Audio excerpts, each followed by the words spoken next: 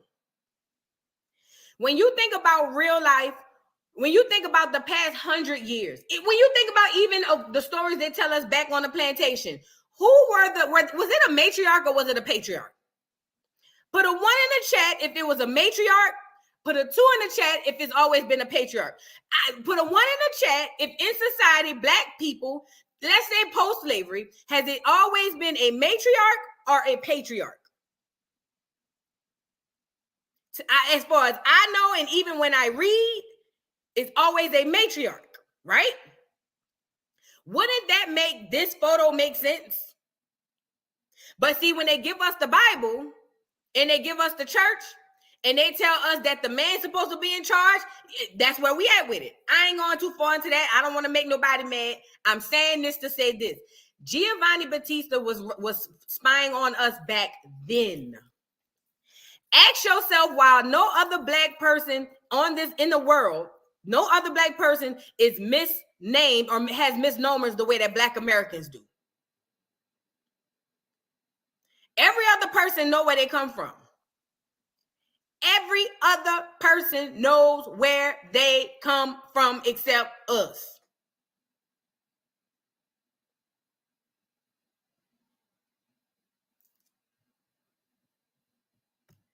The Princella girl, I'm not on that Princella stuff. I like her. I like how she debate with the men's. I'm not on Princella. Princella is trying to make it seem like we can have a society without men, and that's the dumbest shit I ever heard in my life. Sorry. Now, if y'all could go over there and sip the Kool-Aid, that's fine. If you believe that you're going to have, but I ain't even going to go there. I ain't going to go there. That's the dumbest shit I ever heard, though. That's all. I'll just go from there. You know what I'm saying? We talking today. Oh, yeah. We talking today. Oh, yes, ma'am. We talking today. Anybody who tell you that you can exist independent of the other, the opposite is a lie. It's a lie. I know it. Y'all like her. She got a big old following. I know it. Continue to follow. I'm just telling you what's real.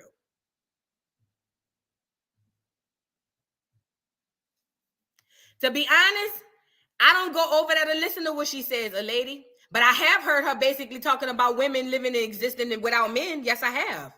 I don't go over there. What I'm trying to get y'all to do is unlearn some things that y'all are being learned. There's no integrity in this YouTube shit. When are y'all gonna realize that? Ain't no integrity in this YouTube shit. You think these people is literally uphill because they like you? Because they care about you? Cap.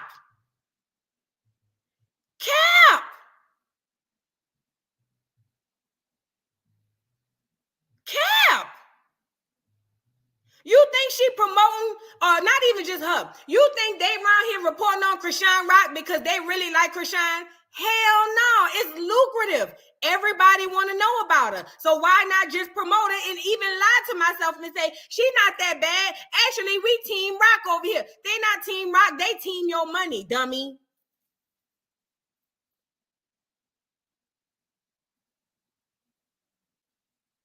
I'm just saying, but do with this information as you please.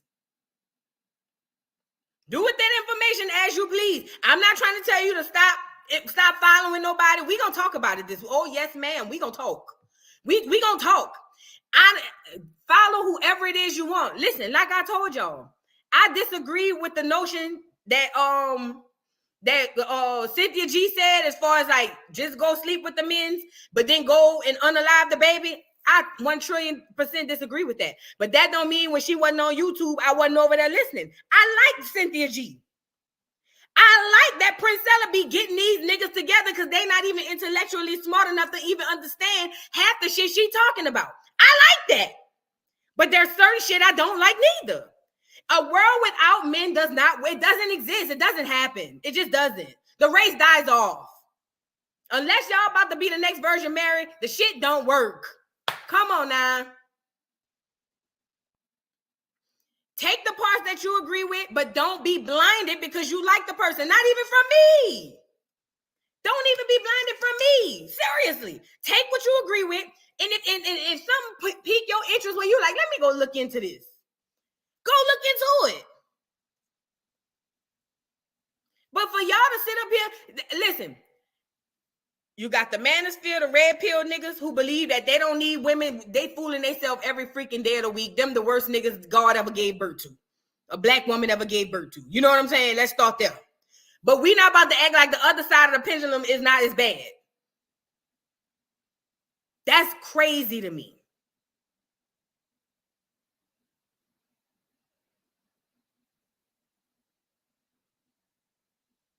Take bits and pieces from every single person you deal with. I took a lot from Cynthia G. You know what I take from Cynthia G? Cynthia G takes Cynthia G, to me, in my opinion, she gives me an empowerment type of feel. Like, you know, black woman, wake up. It's you. You're the one. You're the one who's able to do X, Y, and Z. Not them. You're the one. I take that from Cynthia G. What I take from Princella is when it comes to talking to these internet niggas, they dumb as hell.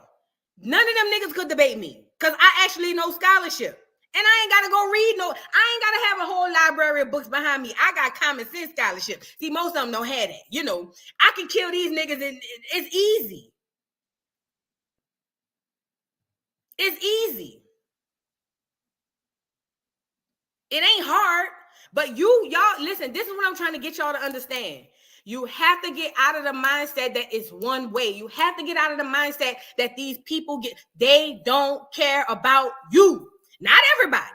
They got a few people on this YouTube platform that's really out here getting it. Listen, when the whole Krishan thing popped off, I could have did content after content. Nigga, do y'all understand? I was gaining 10,000 followers a month in 2-3 weeks. Nigga, if I could be at 100K if I'd have just ran that Krishan Rock content. Krishan. I said, I'm not flooding my shit with that. I got way more shit to deal with, way more shit to worry about. So I did not. But there's a lot of channels who did, and they are huge. Shout out to the channels.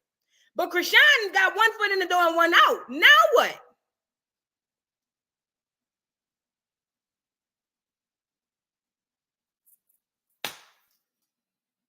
I'm just trying to say, y'all better be wising up, because the same thing that them celebrities did and doing to y'all, that's what the YouTubers doing too. Yeah, got to know that part. Got to know that part. You be foolish not to believe that. The same thing the celebrities selling you down the road for, that the YouTubers doing it too. Yep, surely is. Thank you for the super chat, Jada Johnsons. Have you been following rapper D1? Yeah, I know D1. He's from and been calling out the rappers in the industry. He is naming names unapologetically. Thank you for the super chat. I know D1. He a Creole dude. I know him. I don't know him personally, but I know who he is. I've been watching him. And look at how when he called the shit out, everybody on the other side want to flash money. Why y'all niggas so hung up on money like that? I don't never want to be rich. I want to be able to wake up and not have to worry about getting kicked out of my house or the lights being turned off and my gas in my car and I could go. I don't want to be rich. That's crazy to me. You know the type of demons come with being rich? That's what they use against us. That's exactly what they use against you, because they know that you lock, stock, and barrel, hip or not, you want to be rich so bad that you'll do any freaking thing for it. And because you'll do anything for it, they use it to their advantage. Oh, okay, you'll do anything for it. Go over there and make a song and that's called Hands on Your Knees, even though you ain't really like that in real life. Sukihana, go down there in the middle of England and say you want your coochie scratched. Even though you ain't like that in real life, you're a real mother. Don't worry about it, though. Just go over there and do that. And she looked at the bag and said, okay. And then here she go. I want to get my coochie scratched. And it's a whole generation of young girls and old hoes who think that shit is cute.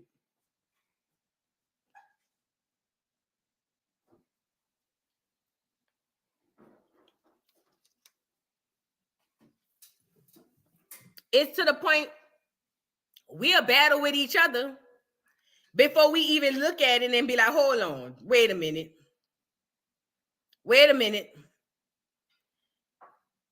So now we got men battling with women.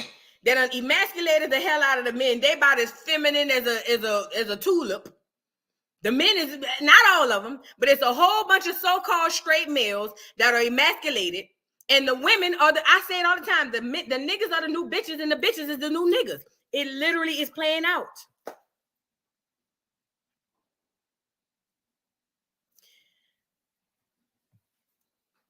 Them people doing everything that they been was supposed to do. This ain't they on schedule. We not. Cat Williams coming out and exposing all these people. You don't think that was on schedule? I mean, I'm here for it. But we're going to have to get comfortable with the idea that your fave may not be that great of a person. Yes, Cedric the Entertainer was stealing jokes. Yes, Steve Harvey was a bold-faced, big tooth, big lip, no hair, toupee wearing line ass nigga. Phase on Love is a big fat funky nasty cheesy dirty Mr. Potato Head motherfucker. All the people they told you was funny. Kevin Hart got some good specials. I ain't gonna lie, them first few they was good. But y'all not about to sit up here and tell me y'all sit down and watch Kevin Hart stand up. Y'all are lying. Kevin Hart pandered to the clear people. Stop acting crazy. Y'all ain't sitting down watching no Kevin Hart stand up right now. Stop acting crazy. That man's audience is 90% clear.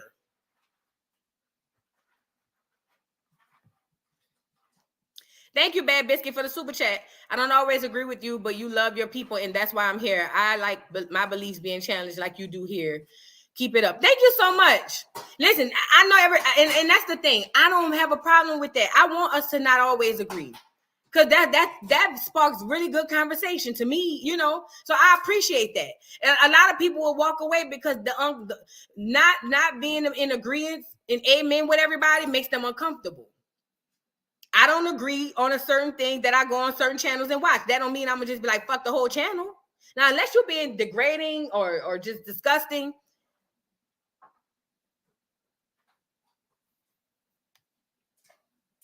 Thank you again for the super chat, Bad Biscuit.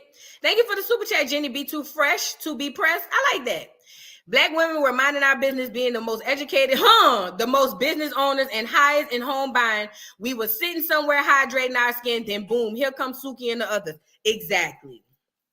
I said this on a live a while ago. I say, nigga, I want to say about maybe sometime last year. I say like a year or two ago, Black women were being celebrated as the highest educated, the most educated. We would get business grants because we were opening more business. Now look at what they're doing. Look what they're doing to us because we allow it. But look at what they're doing to us.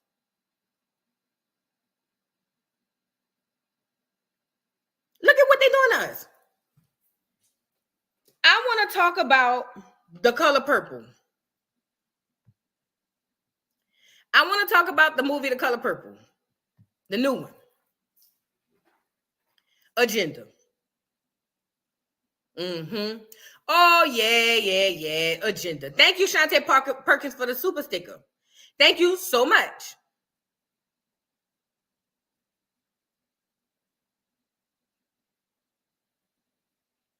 Let's get into it. So The Color Purple came out.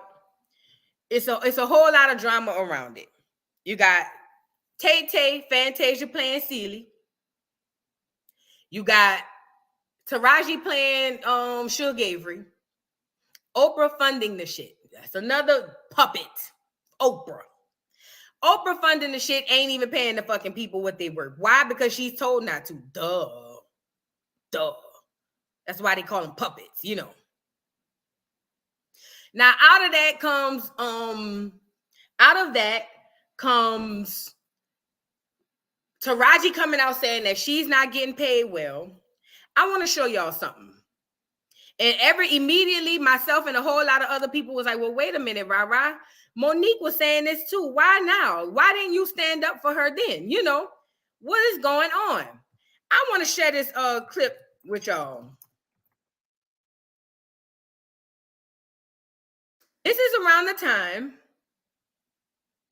that Monique was going on her tour telling everybody, hey, y'all, Black women, they not paying us well. Y'all remember when Monique was doing her thing,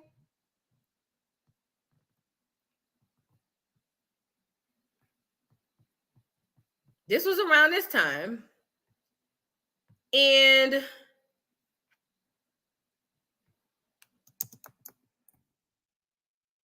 nobody wanted to hear it. Now, I got to be honest. I got to be completely honest.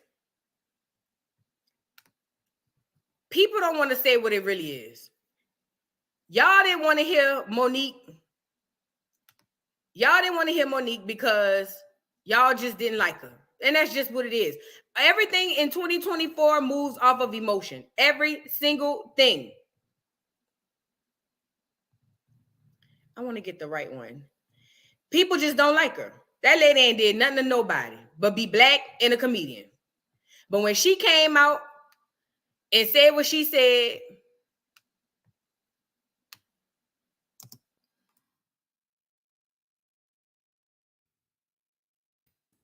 how you spell that whole name? When that lady came out and said what she said, the fact of the matter is, shout out to Comedy Hype News, fair use, fair use, fair use. I want to show y'all this. People just didn't want to hear it because it was her. And what we don't understand is that self-hatred that we have, and it's basically what it is. We don't like ourselves. When Cat Williams said, when did y'all start liking big noses, black men with big noses and big features? Y'all don't like that. We were told not to like that. So now all of a sudden when Jonathan Majors comes out, they tell us how to think.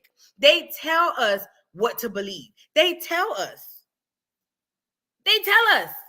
You don't get to say. They tell you. Television. They telling you your vision. They telling you what it is. Y'all know good and well Jonathan Majors was not fine. I don't care what none of y'all see. That nigga ain't fine. If that nigga walk past you in Walmart, ain't nobody turning their head back. But they told you he was because they put him on a magazine and say he fine. Now all the women, oh, he fine. Programming much? Yeah. Thank you, Meek, with the brown eyes for the super sticker. I appreciate you. Let's get into Monique. Monique talks about having a conversation with Whoopi Goldberg. Brought her to tears. She said because instead of her, and see, I'm gonna start off with this, the integrity game, and we're gonna get into Steve Harvey.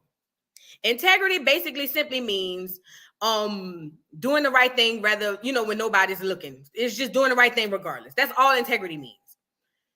When she stood on integrity and on her square that, hey, this is not right, it was us who didn't back her. It was us. When she said boycott Netflix, oh, y'all went crazy. Oh, no, we ain't boycotting on Netflix. Monique, you tripping. That's self-serving. Why would you say boycott Netflix? Because, bitch, they got 50-11 other doggone streaming platforms. Boycott Netflix. Most of y'all don't even have the password anyway, girl. Stop. Most of y'all don't even have the account in your name. Why was it a bit? Because y'all just didn't want to hear it from Monique. Y'all didn't. Hit the like button on the doggone video. Shout out to Comedy Hype News. Fair use for educational purposes only. That's all I'm using it for. I'm only going to play a little bit. I want to show y'all something. Let me share my screen. Monique talked about how when she went to Whoopi, and Whoopi basically told her the same thing that, what's that nigga name? Steve Harvey told her. And we about to get into him next. She said Whoopi told her, you can't worry about them down there. You can't worry about them. When she said she want to worry about the next young girl coming up under her, Taraji P. Henson, rah-rah. She told her, hey, don't worry. This is what Whoopi told her. Don't worry about them. You got to worry about you. And then we're going to get into Steve Harvey telling her the same thing. Let's get into it. I know. Hold on. It's a ad. Oh, shoot. Let me go back. Oh, crap.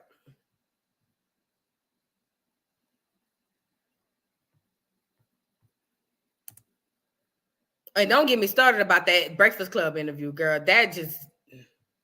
she makes from The View, and that hurt my feelings that you've been there for 10 years and you accept them paying you that, and you telling me don't worry about the little one coming up. God damn, if I ain't got to be worried about you too, because you accept that salary, it makes it hard What I think is also interesting, you mentioning Oprah. It seemed like definitely a disappointment to see someone that you looked up to.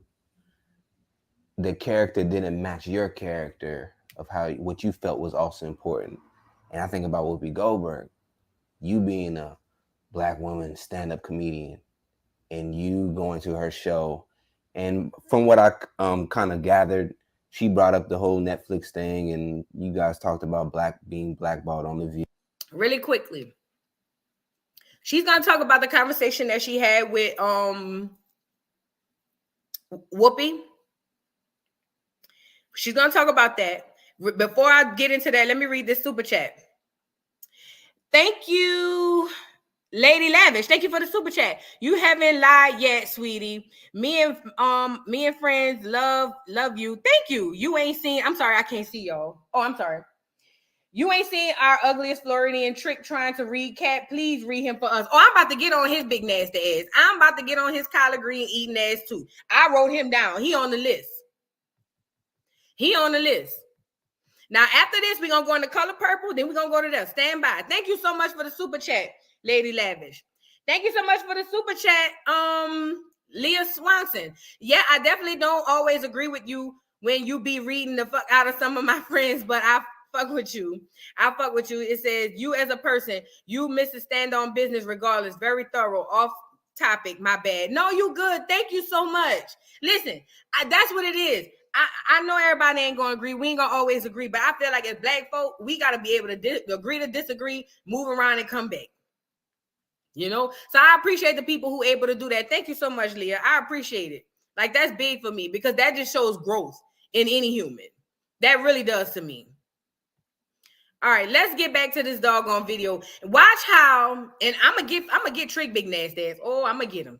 But watch what exactly, this is what I'm trying to tell y'all. See y'all faves that y'all think really care about y'all, that really love y'all. Remember I started the video saying y'all faves don't really care about y'all? Watch what Whoopi tell her. Watch what Whoopi tell her when she telling Whoopi, hey, you know, taking that salary is going to affect other Black girls down the line. Watch this. These y'all faves. And Whoopi may not be your fave, but if you don't believe for 1 second that the other ones don't think like that, you crazy. Check it out. You, and backstage, she tells you something in the regards of don't worry about the other ones coming behind you. Worry about yourself. How did you feel initially seeing someone that I'm assuming you looked up to pretty much tell you that they didn't care about you in a sense? See, that's the part that's hard for me. Because there was some woman that gave a damn about me before I got here. And that was Hattie McDaniels. That was Eartha Kitt. That was Ida B. Wells. That was Louise Beavers. That was those Black women saying, I'm going to take these ass whippings so hopefully you won't have to take them. I'm going to take them calling me to my face. I'll take them calling me a black. I'll take them telling me you better not step over this line. I'll take all of that so hopefully you won't have to. Patti LaBelle hugs me in a way, baby, that hug came from a place of love. That's Aunt Patty in the community. And when I first met that woman, she held on to me so tight. And I was one of the last people in line of her. You know what I've always wondered too? Patti LaBelle being as talented as she is, being who she is, voice to a lot of people unmatched. Why is it that certain people get, like your Diana Rosses get catapulted all the way to the top, and then your Patti LaBelle stay on the chitlin circle? Y'all ever act circuits? Y'all ever ask yourselves that? What is one doing that the other isn't doing? Because this ain't about talent. None of this is about work and talent. None of this. None of this. I'm just wondering, but I'm going to let her finish. Hundreds of people that stood in line at a concert, and she hugged me like I was the first. So I hold on to those memories to make me say, let me make sure that when a little girl holds on to me, she feels the same way I felt when Patti LaBelle held on to me at a concert after hugging people for 2 hours. You hear me? 2 hours. And she hugged me like I was the first person in line. So when ain't no cameras rolling, Patti LaBelle is Patti LaBelle. See, when I first met Patti LaBelle, I was going through my second divorce, right? and I found out what I had to pay. So I'm backstage, baby, drama, going through it. That woman pulled me to the side and said, come here, little girl. What's wrong with you? Really quickly, I love this super chat. Lady Lavish said, why Monique look like all our aunties? What is one? You know what's crazy with black folk? The people who we look like, that's the people we give the hardest time. The fact of the matter is nobody believed Monique. Nobody rallied around Monique because we didn't like Monique. And when we really ask ourselves why we don't like Monique, there's no reason why we didn't like Monique. I don't care what they say. Oh, she's hard to work with. You work with her? No. It really is because they're telling you not to like her. They are telling you not to like you. They are telling you when you look in the mirror not to like you. They are telling you to favor the girl who don't look like you, but not like you. Does that make sense? When you look at somebody like Monique, because Monique, even if Monique crying in this interview, but even if Monique could have balled down and had a whole like conniption fit, literally she wouldn't have got even a third of the response that Taraji got. And all she did was get on stage and say, I didn't even make no money with Color Purple. And all she had to do was do this. Monique went on a whole damn tour telling everybody, I'm getting screwed over. And black people was like, oh, well. Taraji said, now we on something different, man. That's crazy. You know what? Do you understand what they're doing mentally, psychologically to you and me? Because like you just said, Lady Lavish, Monique look like all of our aunties. I don't care what color you is. I don't care if you're light skin, dark skin. I don't care if you're biracial. You got an aunt, a grandmother, or somebody that looks just like Monique. And you were told to look at her and completely disregard her because she's not one of your faves.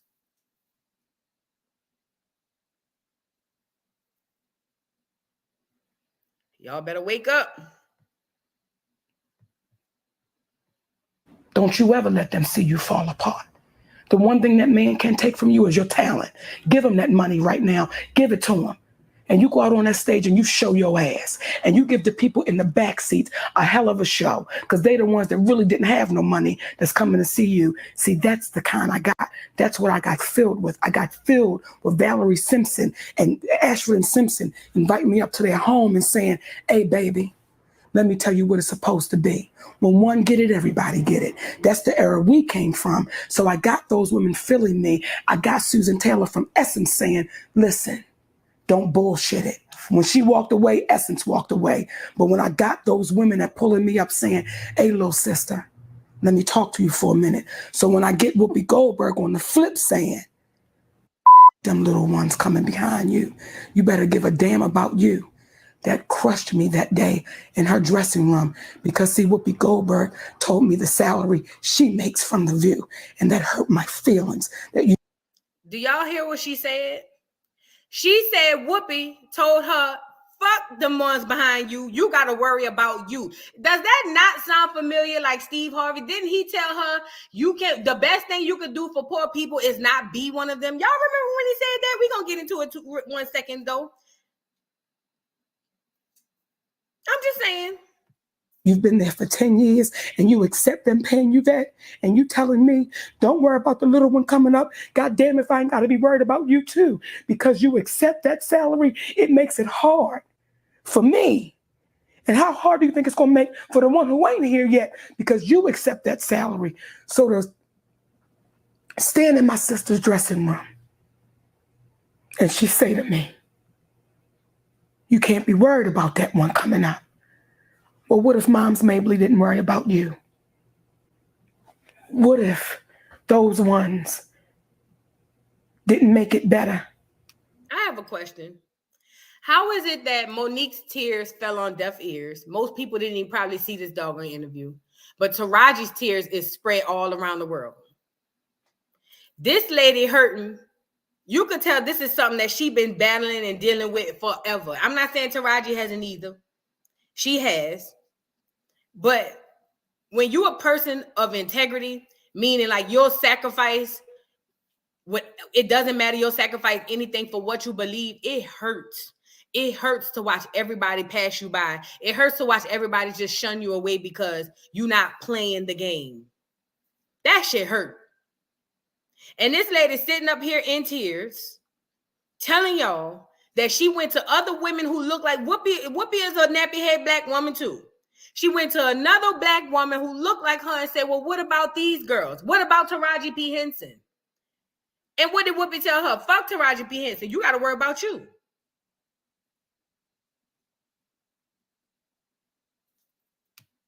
For us. So I try not to take it personal, but it's personal. Because these are the women I look to. So I don't want the little girl who's not here yet, or little girl right down the street at the juice bar that says, oh my goodness, that's Monique. I don't want her to walk away and say, that ain't who I thought she was. You know what's so bad about this? You know what's so bad about this? Is because we live in an age of feelings, nobody will care. Queenie, I love this comment. She says, if black women stop working the industry and all other industries will come to a screeching halt. How many times do I have to tell y'all we are the culture? How many times do I have to tell y'all that? How many times do I have to tell y'all we are the culture? Not the Africans, not the Jamaicans. We are the culture. They go get, no shade, but we gonna talk about it. They go get black people from England to play Negroes in America. What? Huh? The dude who played Martin Luther King ain't even nigga. He black, but he ain't nigga.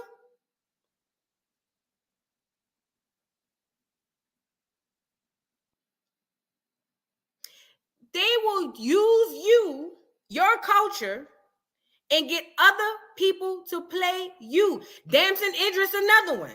He ain't nigga. What the? He know about growing up in South Central and starting to sell crack? Nothing.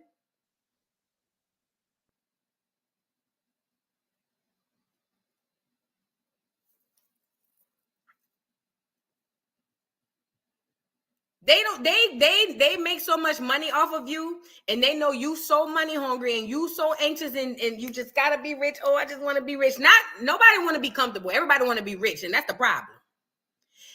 They know that so much they use it to their advantage. Idris Elba, another one. Yeah.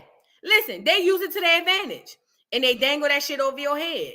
Oh, we can go get these other black folk to have them come play you. We need your culture. We need your experience. We need everything that you got. But we're not going to pay you to do it. We'll just go pay some other people who don't give a damn about you because, see, they know that they not you. You don't know that you're not them. So all you're going to do is see the black face and be like, oh, that's one of us. Barack Obama. That's one of us. He ain't nigga. He ain't nigga. He Nigerian and clear. He ain't nigga. Damson Idris ain't nigga. Understand when I say nigga, understand my definition of nigga. If your ancestors suffered under any slavery in America, I'm not talking about nowhere else. In America, that's nigga. They ain't nigga.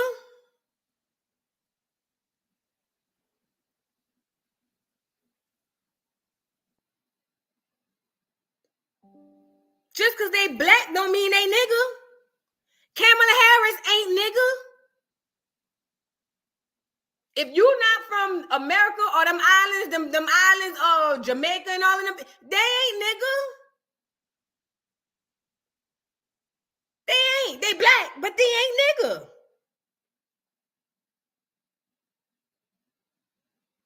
Caribbean, you nigga. You nigga. If you Caribbean, you nigga.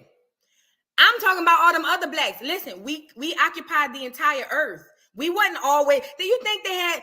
Think about listen to what they told you. They said that they shipped millions of Africans from Africa over to America, and that's how in the islands, and that's how we got there. In 2024, they cannot ship millions of Africans from Africa to America. Think about it. It ain't a ship right now the way they said, pack us under a ship, hundreds and thousands of niggas at one time, and carry our ass all the way over here. There's not a ship that could do it in 2024. But y'all, they wanted us to believe after 1492, when Christopher Columbus, old diseased infested ass, sailed the ocean blue, or whatever they said. They want us to believe that they took us all from Africa. Why? Because that would mean that who was on this land? Oh, the $5 footlongs. That's who y'all saying who was on the land? The $5 footlongs. Y'all know who I'm talking about when I say the $5 footlongs, huh? Somebody put it in the chat if y'all know when I say who was over here. Was it the $5 footlongs? Put it in the chat. I don't want to say it. Put it in the chat. The politically correct name of these folks. Who was the $5 footlong? Somebody put it in the chat and I'll pull it up.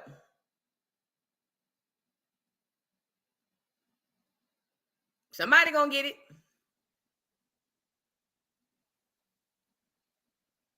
Indigenous basically means the people. No, indigenous is the people of a land. Somebody gonna get it. I know it.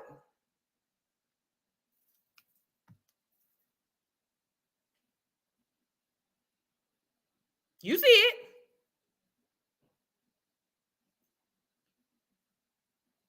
You see it. That's who they want y'all to believe was here. And we all of us came from Africa. What about the black Asians? Huh? Well, where the black Asians or the black Mexicans or the black Europeans or the black Italians, where they all came from? Somebody need to make it make sense to me.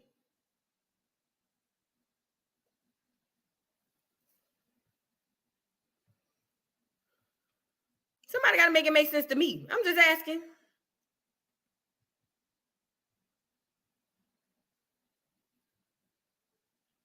Thank you, Leah. She says hit the like button. Y'all hit the like button. She said before she get mad. Don't get her mad now. Y'all hit the like button, please. It's free. Free way to support the channel. Let everybody know we around here because we going to get back into this other stuff. Thank you, Robbie, for the super sticker. I appreciate you, my boo. Thank you so much. I really appreciate you. Lady Lavish, thank you again for the super chat. She says, Monique crying because it was a black woman that did it to her. Oprah wished she had the love Auntie Mo have from us. Absolutely. That would hurt me too. I told y'all the same thing happened at my job. It hurted me mostly because we as black folk, we were all working under a whole leadership of clear people. And as soon as one of the black people who was being disenfranchised down at the bottom with me became in that position of power, it was the black bitch. It was the black whore, the bitch who hates her life, who ended up messing over the other black people. That's what we do. That's how sick we are. That's literally how sick we are. But y'all won't believe that what them folk tell y'all. All right. Let's get into this. We gotta discuss it since we on the color purple. So Boosie is beefing with the LGBTQIA plus people again. And I don't understand why the LGBTQIA plus even deals with Boosie. But I have to say this. I understand both sides. I understand both sides. Let's get into it. So Boosie said he walked out of the color purple because they played the LGBTQ plus scene. He said he didn't want nothing to do with that. He said that wasn't why he was there. He had his daughters with him. That was the straw that broke the camel's back. Let's take a look at what Boosie said.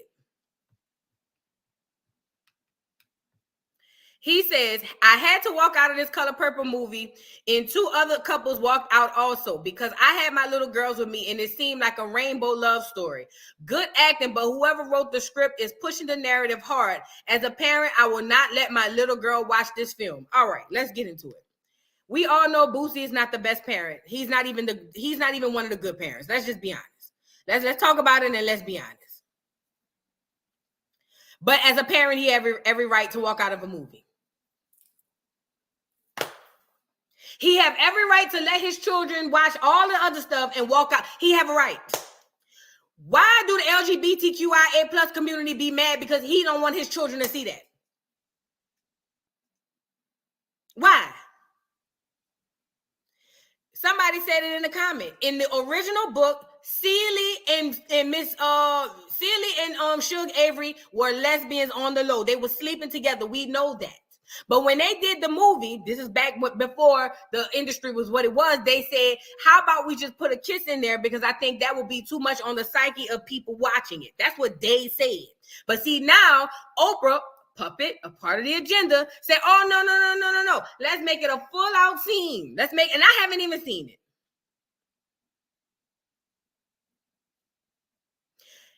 Is he right?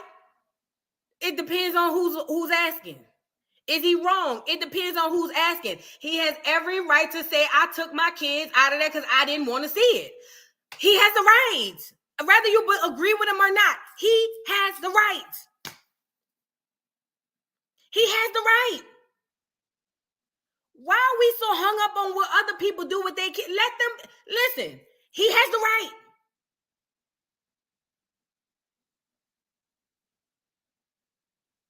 I haven't seen the movie. I ain't going to see it because I don't want to see no goddamn musical. And I heard him say, oh, well, the actual movie was a musical. A musical-ish. There was music, but it was not a musical. I don't want to go see a whole bunch of disenfranchised Negroes singing it. I don't want to go see that shit.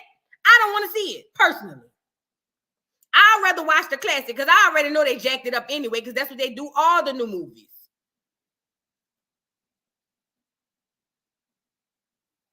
My thing is, why are we so mad because he says, I don't want my kids? That's him and his kids.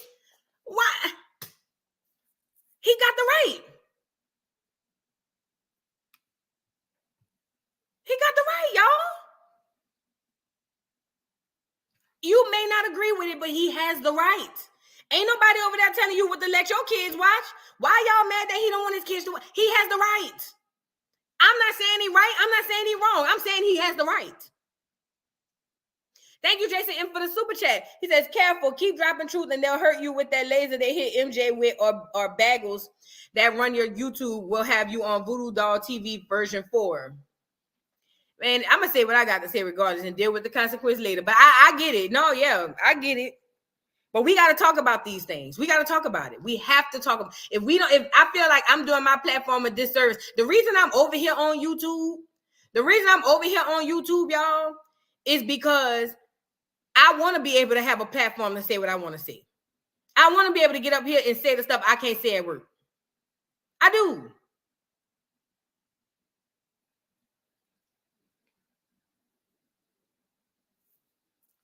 But I don't understand, like I was saying, why black people were so offended that Boosie said he don't want his kids to see it. He don't want them to fucking see it. He ain't the best parent. We know that.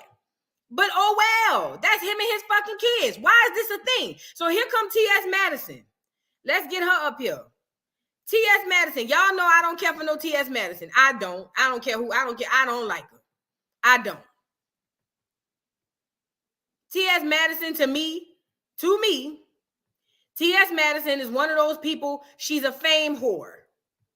She want to be famous so bad.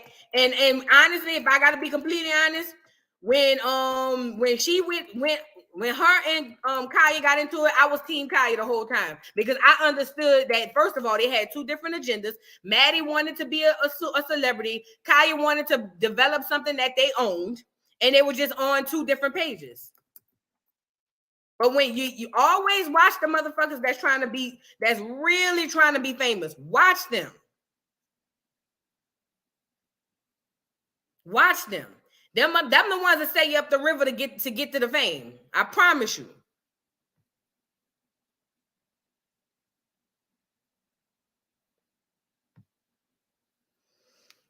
All right, check this out. So Maddie responds. T.S. Madison responds and she says this. She says, it says, T.S. Madison drags Boosie for walking out of Color Purple movie. You sat there while your daughter watched Mr. Enslaved Celie. Then she said, I'm sorry. So Lil Boosie, you sat there with your daughter while Celie daddy took her second child that he fathered and gave it to the pastor and his wife. You sat there with your daughter while Mr. came and brought her from her daddy at 14. You sat there with your daughter while Mr. enslaved Celie to cook and clean his nasty house with his children. You sat there with your daughter and watched Mr. beat S destroy and drag Celie all over the floor. You sat there with your daughter and watched Mr. bring his side chick into the house with Celie, but you got up to leave when you saw Celie finally find love and compassion and some sort of temporary relief from Mr.'s prison. Then you try and come to social media and bring the What About the Kids main campaign you've been on and attempt to use God to justify you and the people who stand with you, and they call us delusional. Sir, the character you play in real life is Mr. The daddy, the pastor, and all the other men who abused Celie in that movie and have the nerve to finally be concerned about what a kiss would do or to influence your daughter. It says, there's truly some intervention needed in your life to sort out these homosexual demons you're fighting. Shift the concern, hashtag shift the concern this year for 2024, hashtag the color purple. Let me say this.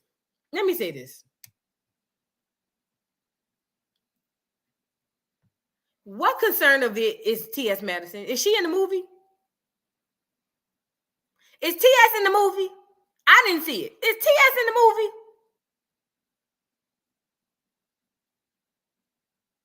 Is T.S. Madison a parent? This ain't about T.S. Madison and T.S. Madison's sexuality. Why every time somebody say something, they fighting sexuality demons? Why? I hope you guys know this. See, a lot of y'all ain't from the deep South. See, Florida is like the South New York. That's different. I'm talking about like the Bible Belt deep South. You know, they got a lot of people who really despise homosexuality. You know that, right? It's a thing. It's a thing. And I'm not saying it's right, but they have people in the Bible Belt deep South who despise homosexuality. I'm not saying it's Boosie. I don't know. They have people who do that. Why you responding to him? He's a fucking idiot. We know that. He's a fucking idiot. He's a fucking idiot. We already know that. But now you're taking something he's talking about with his kids and making it a bigger issue, now causing more divide between the black LGBTQIA plus community and the regular, not regular, but the other black folk.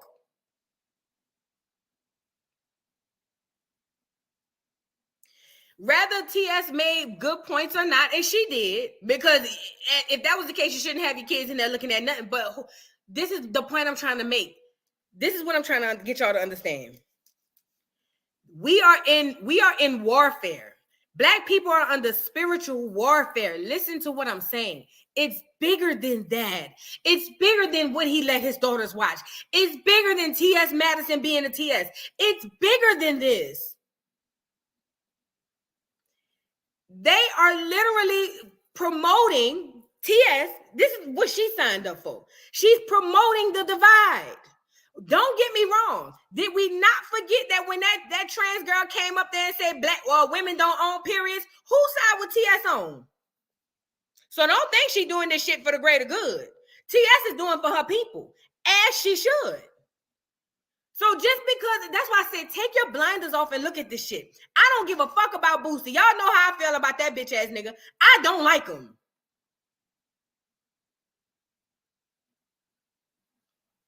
What I'm saying is they're taking and making a situation to divide us further. We don't need that. We don't need it. We don't. Boosie an ignorant ass nigga. We all got that ignorant ass uncle, that ignorant ass cousin, that ignorant ass motherfucker who we all know just ignorant. Let him whatever, man. Let him say whatever it is he gotta say. Whatever, you know how that nigga get. It is what it is. But because at the moment, T.S. is the better celebrity of the two, because that's all. It's almost like that duck ass shit. Black people say, "I'm voting for the lesser two evils." That's the most ignorant shit. Right now, we're vying for the lesser two evils. T.S. Madison ain't on the side of black women. If you think she is, you sadly mistaken. Whenever it's time to draw a line in the sand, she ain't standing on the side of black women. I did a whole video on it.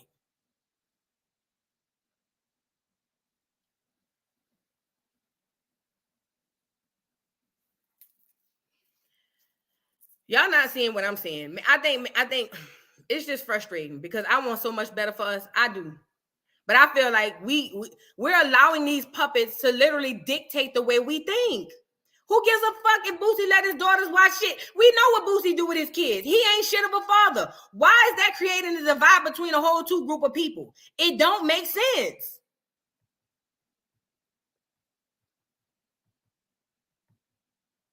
This is day 3, January 3rd.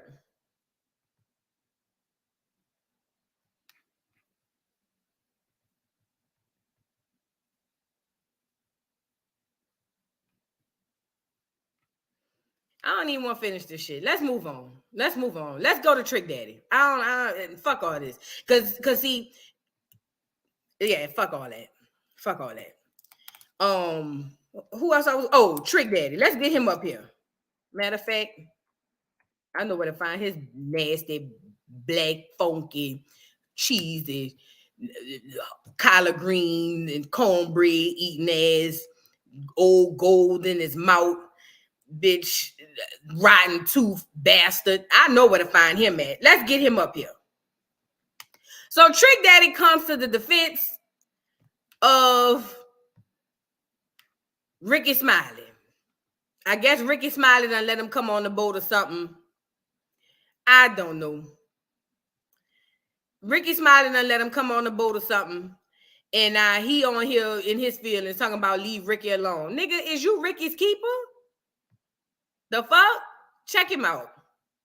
Cat Williams, your little pussy ass get on the Sharp Show and just get in your little bitch ass feelings and get in ways, and you say all type of shit you ain't supposed to say. See, there's a lot of shit about certain rap niggas I could say, but I know it's some shit that I shouldn't say, so I don't say it. You said some slick shit about me in one of your stand-up, you was being sarcastic, saying that if Trick Daddy can own a restaurant, you can do anything. Well, nigga, you bull-dagging looking ass fuck nigga. Keep my name out your mouth. I'm not no comedian. I'm a street nigga first, okay? Keep my name out your mouth, bitch ass nigga. Keep Ricky Smiley name out your mouth. Keep all OG's name out your mouth.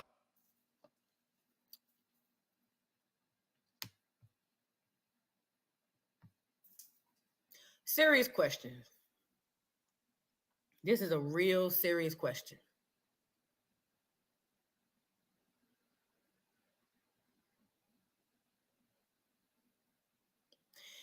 If Trick Daddy wasn't Trick Daddy and he was a regular nigga in the hood who opened the restaurant, put a 1 in the chat if y'all will be flooding down there to go eat that shit. Put a 1 in the chat if Trick was from your hood and Trick opened the restaurant that you would trust Trick Daddy to make your food and feed your family. Put a 2 in the chat if you would be like, I don't know about that nigga over there.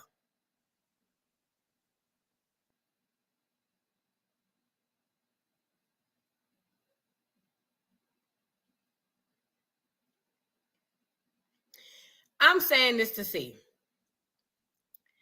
Trick, the fact that you own a restaurant and people is even over there eating is only because you Trick Daddy. If Trick was the average, regular, schmegular ass nigga, niggas would not be lined up to go eat by no Trick Daddy house. The nigga look like he wipe his ass and don't even wash his hands. Let's be real. So if Cat put you in a comedy skit, which is what comedians do, why is you in your feelings? And then why is you taking up for another grown ass man talking about keep Ricky Smiley name out your mouth? Don't say nothing about Ricky Smiley. Ricky Smiley's a good man, Savannah. You keep Ricky Smiley's name out of your mouth. I know some real shit about some niggas that I don't say, so I don't say it. You keep Ricky Smiley's name out of your mouth, goddamn it, you. Keep Ricky Smiley. Well, you sucking Ricky Smiley's. What is going on? Niggas don't even take up for their bitches like that. When Trina just got dragged up and down the street, we ain't heard shit from Trick. Soon as they get to talking about Ricky Smiley, here come Trick. The niggas is the new bitches, and the bitches is the new niggas. I keep telling y'all that. Thank you, T Pretty, for the super chat, dog. I'm from Miami, and trust me, we don't care. Nobody care about Trick Daddy. His days is over. He trying to go viral. Oh, yeah, he trying to go viral, but it ain't gonna work. It ain't gonna work. Hey, Nosy. Y'all say what's up to Nosy. Y'all say what's up to Nosy Whole Live. What's up, Nosy?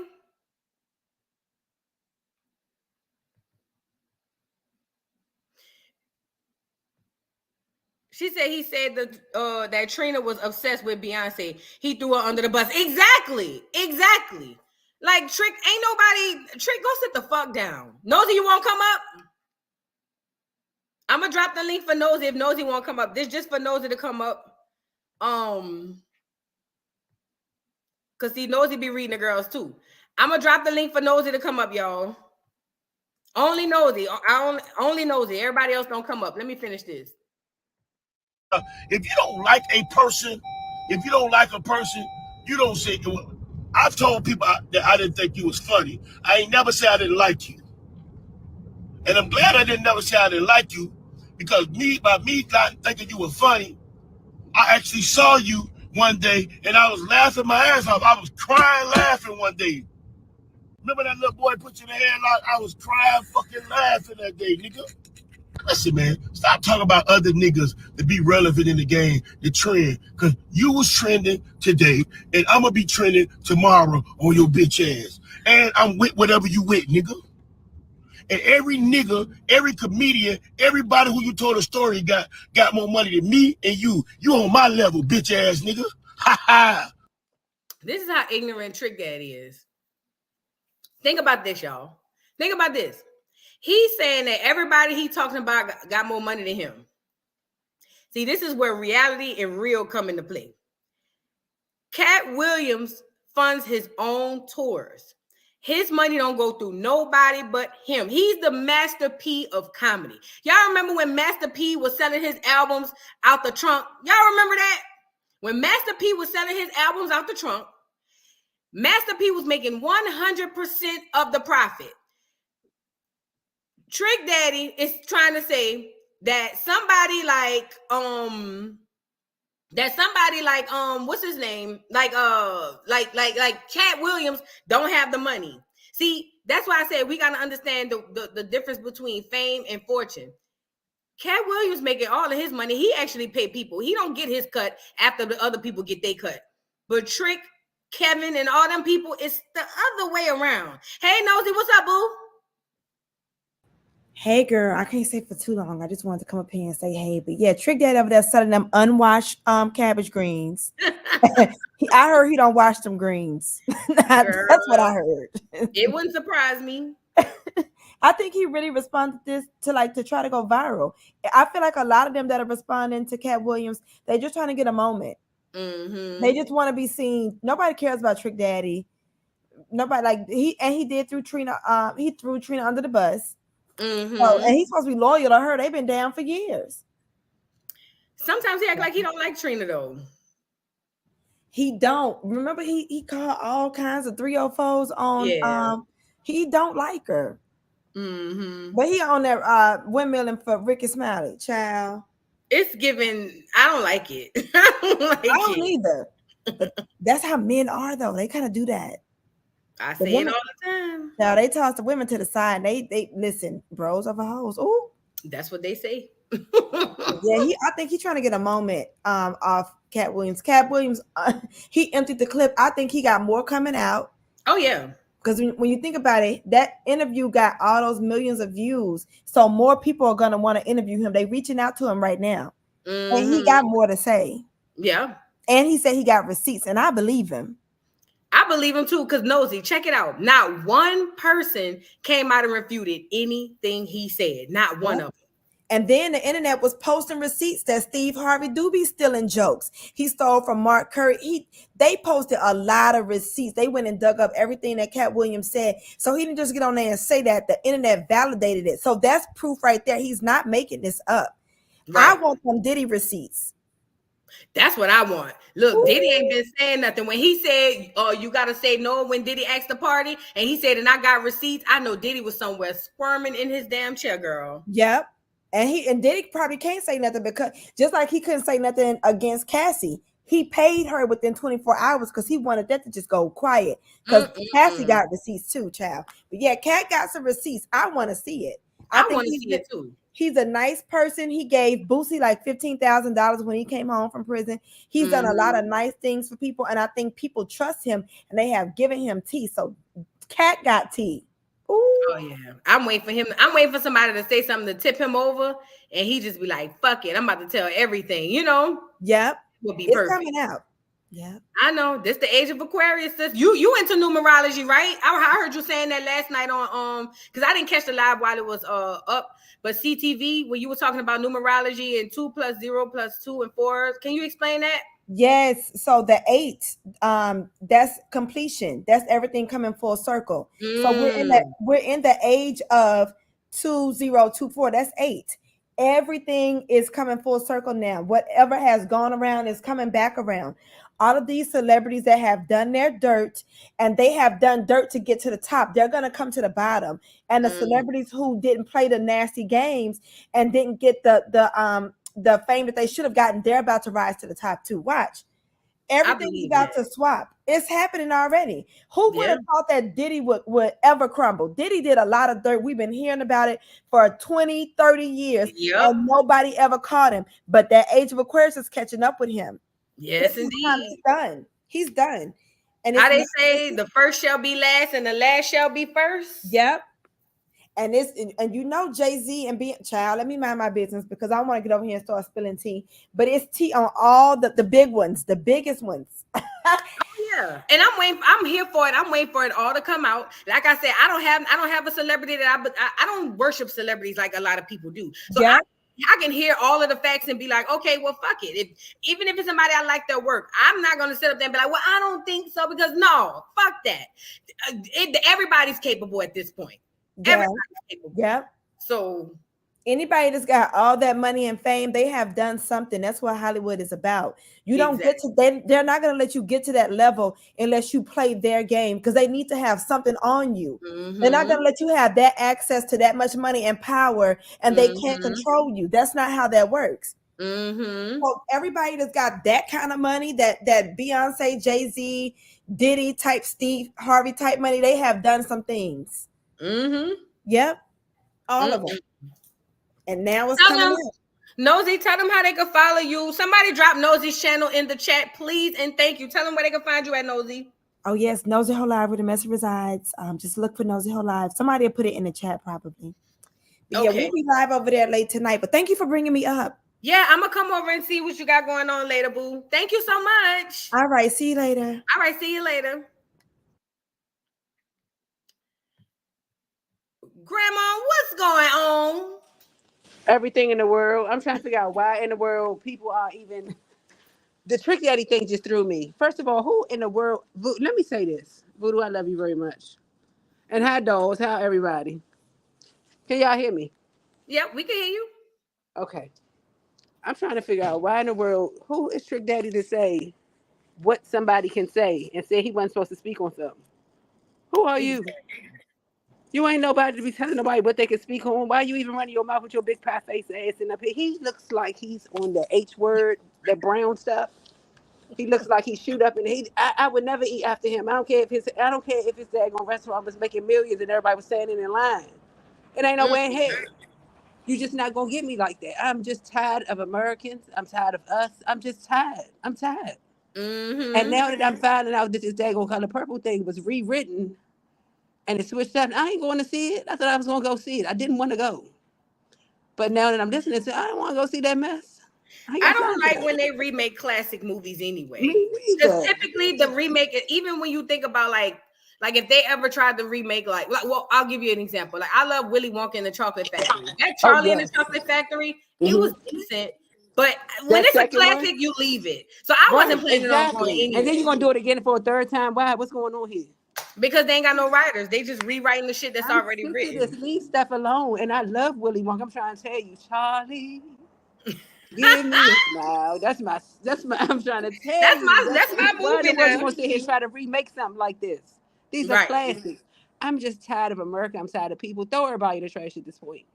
Throw everybody in the trash at this point, and I'm gonna light the fire to it. I got the kerosene in my house. You gonna help me, Voodoo?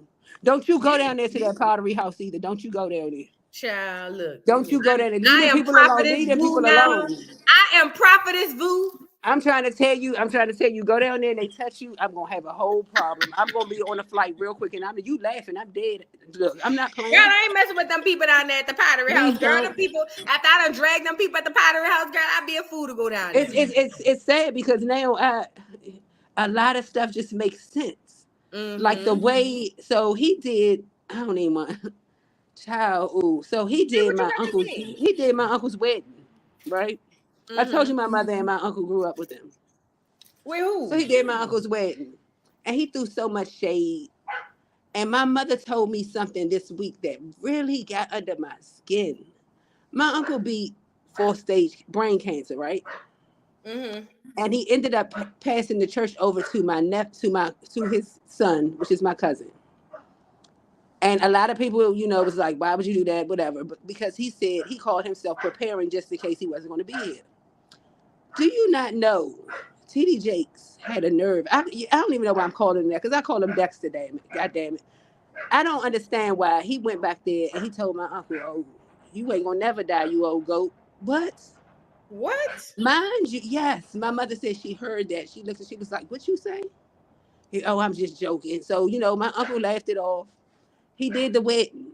He was not too excited at this wedding. It was just like fake.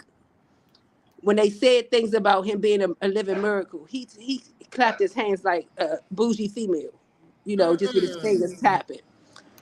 My husband was going through something at the time, and he really wanted to talk to Dexter. So I take the phone over there to Dexter. Dexter said, I'm eating right now. Why would you? First of all, you ain't even picked up the fork yet. I said, my bad. You ain't picked up the fork yet. He was like, well, I talked to him. I said, no, it's okay, because I don't like your energy. I really don't. From that point on, this is before all these allegations came out, because I knew a lot of stuff about him anyway. My mom told me when I was younger that she knew him, and he had a boyfriend, and he was directing the choir and all of this stuff. And he was quote unquote delivered. So that's why I believe and know all these allegations of him being that way. However, I'm tired of it. I really am tired of it. I'm tired of the fake mess. I'm tired of you sitting up here getting all these people's money, trying to make it seem like you are just so into God and you so holier than thou, and then to stand up there and say you on holy ground, so you're not going to address it, but the whole time you addressing it. And look, y'all forgot. Cat Williams mentioned TD Jakes as well when he was talking about a lot of the things that was going on, talking about how everything gonna come to the light. He mentioned Diddy, and then he said TD Jakes. That's right. So remember I said recently, this is a season of things coming out. Like things are going to be lifted up. The cover is going to come off on a lot of people's stuff, one by one, and it's happening. I've been seeing it. I'm like you, Voodoo. I grew up in the church, and a lot of stuff didn't make sense to me. Yeah. I told you I was that person that was called the black sheep, because I didn't agree with a lot of stuff that was said. I didn't agree with a lot of these fake prophecies. I didn't agree with a lot of stuff. Even my daughter, goddamn Roxy, will tell your ass. I told her about TD Jakes. I told her. This man is full of SHIT. I ain't got time. I don't care. Yes, I believe it. I don't like talking about people. At the same time, I know what I see.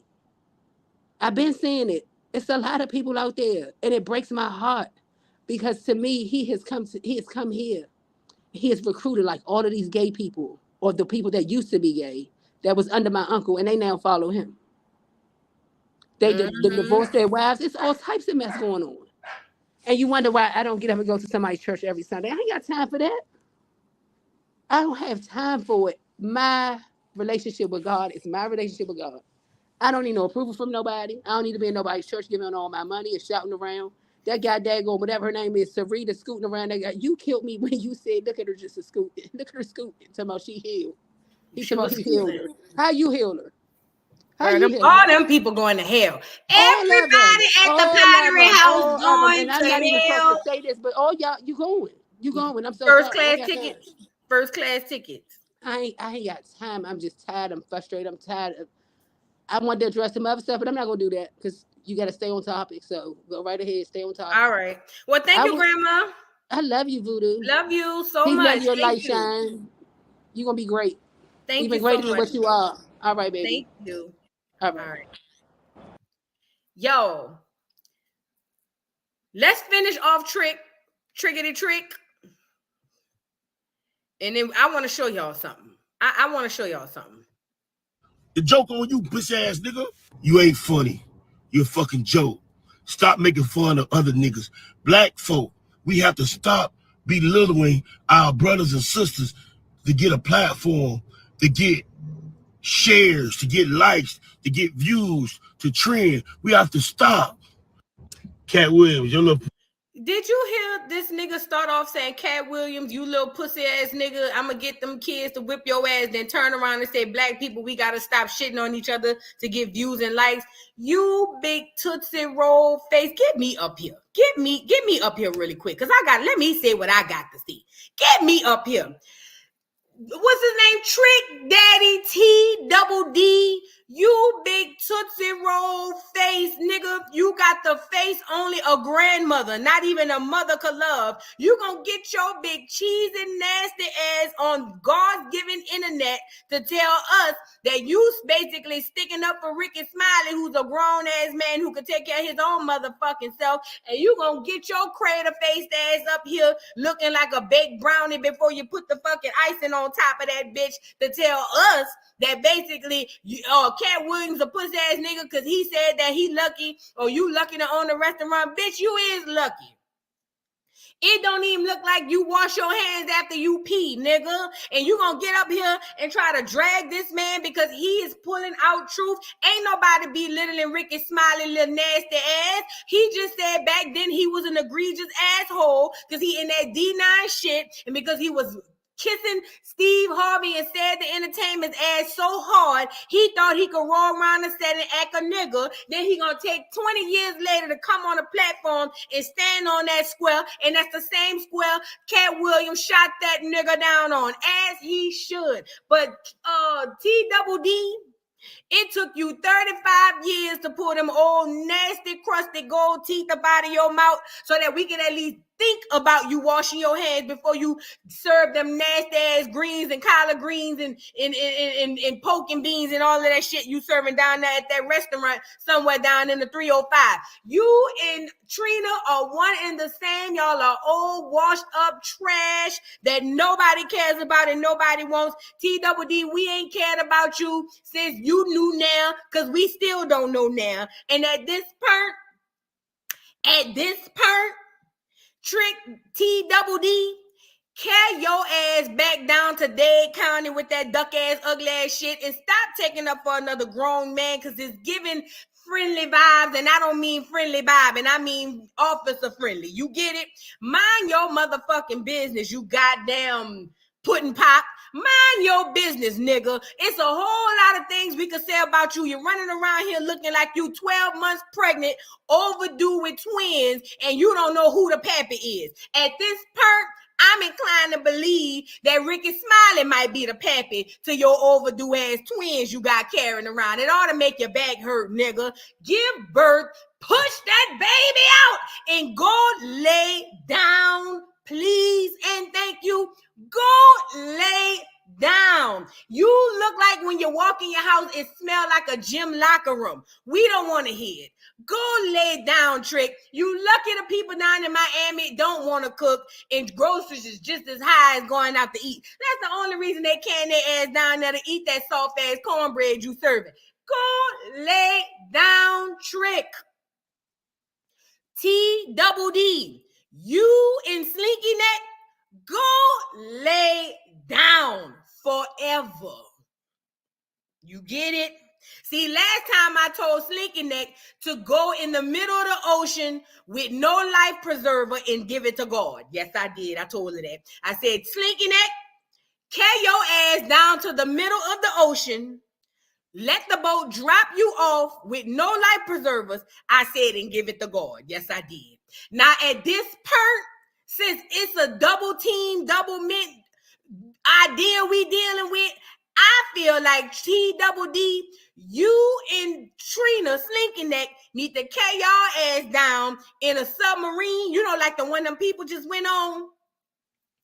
Go in a submarine and shoot that motherfucker out into space and pray that y'all make it back. That's at this point where I feel like you need to be TWD, because we don't care about nothing you old hags say. Y'all is old and tired, delayed, and through. Don't nobody care about Trina. She look 4 months pregnant. You look 12 months pregnant. Both of y'all look like y'all pregnant by the same nigga. We don't care. We don't care. We don't care. You not about to come up and break up this truth. Let Cat spill tea and say what the fuck going on, because we need to know. And I be damned if I let a crackhead project baby like TWD come into this and fuck it up because you feel some type of way because a nigga said if Trick could own a restaurant, you too can be whatever it is you want to be. Nigga, I concur and second that emotion like goddamn Smokey Robinson. I second that emotion. Ooh, nigga, you lucky somebody down there buying that nasty ass shit. I know you're down there taking food stamps because ain't nobody gonna pay you cash for that nasty ass jerk chicken you're down there selling. Nigga, you ain't even Jamaican. Go lay down, Trick. Trick, please go lay down. Go lay down forever. The world will be a better place if you in Slinky Neck take the ideas and the roles of Romeo and Juliet and drink something that make y'all go lay down forever. I promise you, the world will be a better place. Michael Jackson said, heal the world, make it a better place. The only way TWD and Slinky Neck can heal the world is if they take the serum that Romeo and Juliet took and take that, and then both of them go lay down. You get it?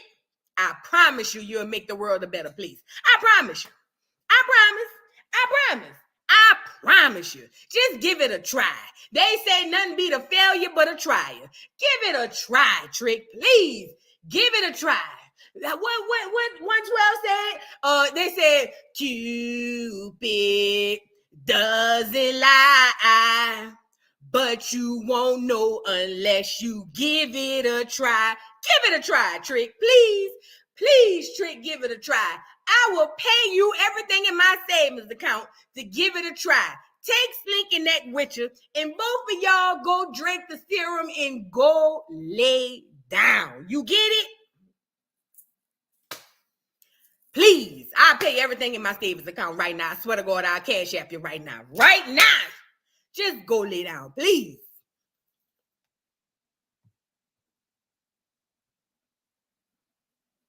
It's just ridiculous at this point. He not about to break up this party. That ain't what he about to do. I don't give a good goddamn who he friends with. Fuck you and Ricky Smiley, Bernice Jenkins. Let him put the wig on and get the, Miss Bernice, I got church announcements. Let me make the church. And now y'all know Sister Cora done went down to the hospital. They say she done choked on a neck bone. You and that Negro, matter of fact, make it a three-way thing. You, Slinky Neck, and Bernice, a.k.a. Lil Daryl, a.k.a. Ricky Smiley, go lay down. Now, the only reason I ain't going to say Ricky Smiley don't need to go lay down forever is because he handled the reply with grace. So I'm going to give him some grace. But you two niggas, go lay down, please. Thank you for the super chat, T Pretty. I almost woke your 2-month-old niece up laughing. My bad. I'm sorry. He just does something to the inside of my spirit. You remember when Blueface? Y'all remember when Blueface said, he said, Krishan get on my nerves. She make the top of my throat itch, and that nigga went. Every time TWD and Slinky Neck say anything, I don't give a fuck. They could be giving away gifts for children. I don't care. Something about it just make the top of my throat itch like Blueface. I just want to scratch. Y'all ever had to go when you get up in the morning? You trying to get that itch way back behind your throat? I just want to do that. Go lay down. God damn. We didn't ask you for this. Nobody asked TWD his opinion. Nobody ever anywhere, even in the 305, they don't ask TWD his opinion. Shut your big nasty ass up, you big ass blob of goddamn shit. Your face look like a turd. Go lay down, man, please. You not about to, don't disturb this groove. You not about to disturb this groove, nigga. I refuse to let it happen. I will lay my life on the line to make sure you don't happen, nigga.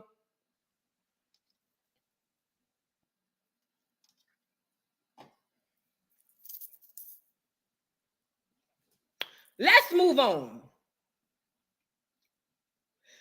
Let's talk about Kevin Hart.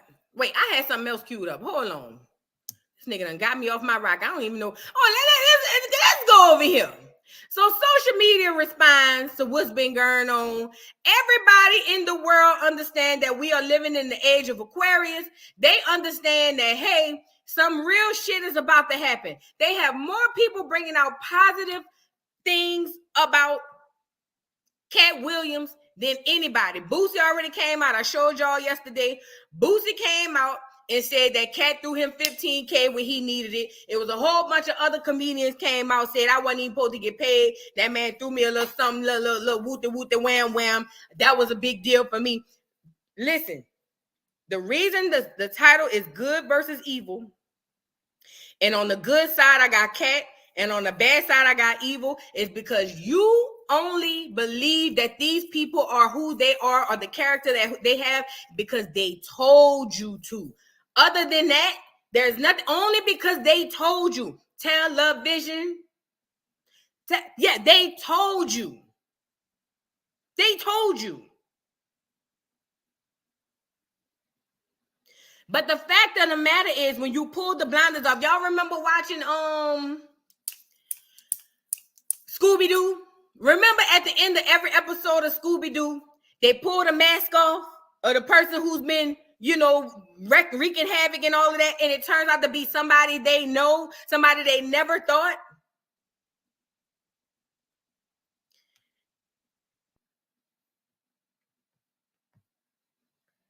The Bang Rejoice said, Voodoo, if TWD get a whiff of this drag, he gonna cry. Girl, fuck TWD.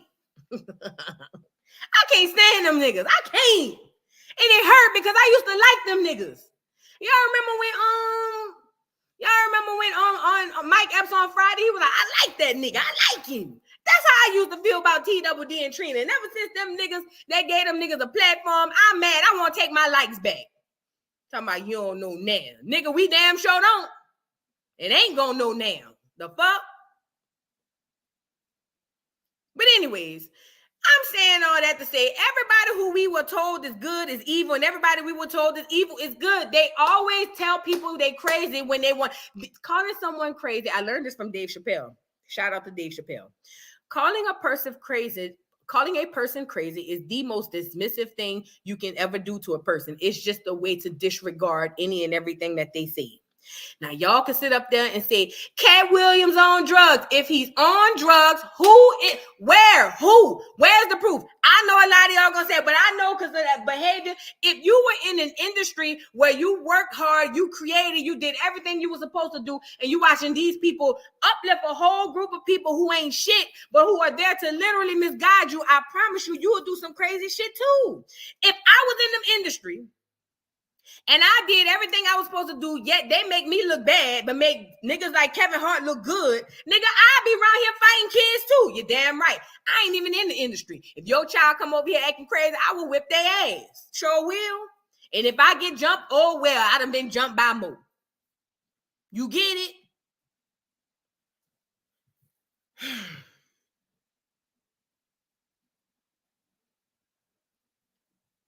And this the part. Thank you for saying this, Devan. Is that how you say your name? Kevin was quick to call him an addict, then a liar. That's another thing. Everybody start in the middle. No, nobody want to start at the beginning. Kevin went on the Breakfast Club years ago and said that Cat Williams was an addict. He said the reason you ain't where you are is because you chose drugs. While he's over there uplifting a duck, ugly, stupid, dumb, trash bitch like Tiffany Haddish, who is every horrible black trope that you can have. This bitch ain't even funny. She ain't even somewhat funny. She's a fucking troll. She's a troll and a goddamn idiot. And he's uplifting her, trying to make it seem like he's doing what Cat was actually doing. Cat was the first comedian to take female comedians on the road with him. No other comedian did it. But because Kevin went to the Breakfast Club and told y'all he just mad because I'm trying to uplift a black woman, y'all ate that shit up and was just like, yup. Whole time, Lunel, all of them black women, Melanie Camacho, all of them black women who was in comedy that don't get no respect to this day in 2024, Cat Williams got all of them women and took them on the road. Kevin Hart took one bitch on the road that we know, and is Tiffany Haddish, the most unfunniest bitch I've ever met or ever seen in my life. Bitch, let me tell you something. Toto in the movie Wizard of Oz was funnier than this bitch. Toto, if y'all pay attention, next time you watch the Wizard of Oz, watch Toto. Toto really was the one in the movie. Toto was funnier than this bitch. And y'all mean to tell me that I never liked the bitch from day one I've seen her. Something about her just didn't sit right in my spirit. But she was one of those people he can pick up, move along with, and he can use her, and she will be signing up willingly to be used to push the agenda, to push the narrative. People who have integrity typically don't make it because they don't want you to have integrity. And this is the gag. Shy said, do the phone call of Kevin wife. This is the game. They handpick these people to do exactly what they're doing. Anybody with integrity like myself, we live the hardest lives because we know that we believe so much in what we believe in that we stand on it. And when we stand on it, we are being told or they make it seem like we crazy. Oh, there she go again. My old man used to be doing that. When I first started dating him, he'd be like, oh Lord, here she go.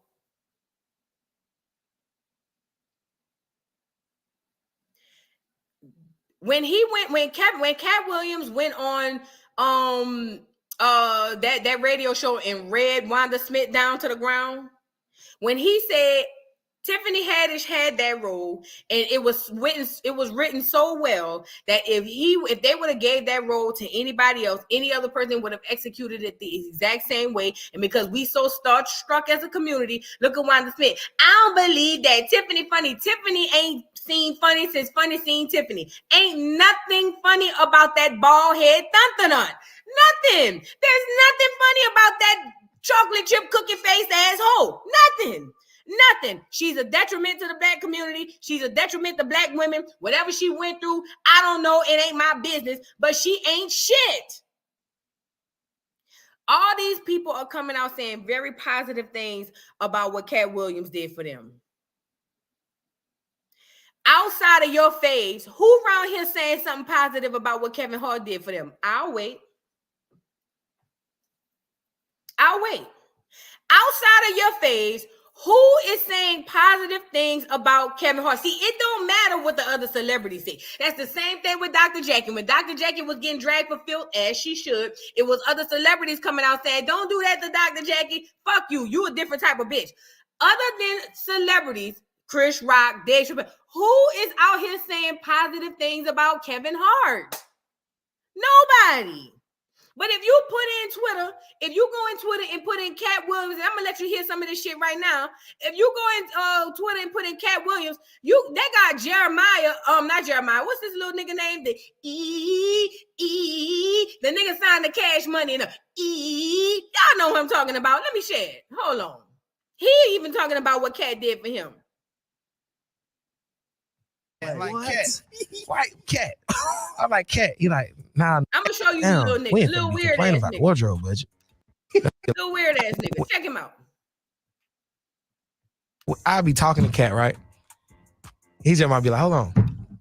Walk in the house, come back outside, 25. Jacquees, that's the nigga.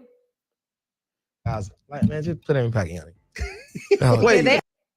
I've heard stories of him being very generous, though. He would just give you $25,000. $25,000. Then I fly to Vegas. I'm like, man, the wrong neighbors. I was like, man, Cat. He was like, what you did to that, man? I was like, man, I was out there at the store, man. I was like, man, you know they charging $2,000 for them Chrome Heart jeans. He was like, damn, we ain't finna be complaining about the wardrobe budget. Goddamn. When I left, I looked in my pocket. I had a jean jacket. I'm like, man, this nigga done left $10,000 in my pocket. He don't want you to complain. Like what? Cat. White Cat. I'm like, Cat. He like, nah, nigga. And just hung up the phone. Then he texted me like, we ain't complaining about no wardrobe budget, man. I'm like, and you mean to tell me somebody as nasty and filthy as T-Double-D would sit up here and say that he got just as much money as Cat Williams, and Cat Williams running around dropping bands on bands to niggas who don't even really need it for real, but yet he's still doing his due diligence? Y'all got to be crazy to believe some shit like that. Y'all got to be crazy to believe some shit like that.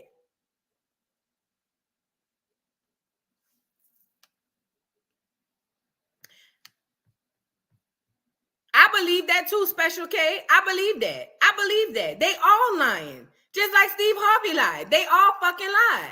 That's what they do. I want some other people reacted. Girl, Charleston White reacted. I haven't even watched it. Let me just see it because I know he's going to say something crazy. Let's go see what Charleston's saying, girl. Charleston, what is you saying? Turn off, Dale. Dale, get off of here.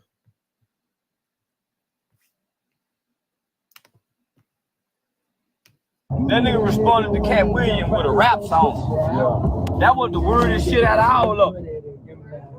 Man, hey, listen.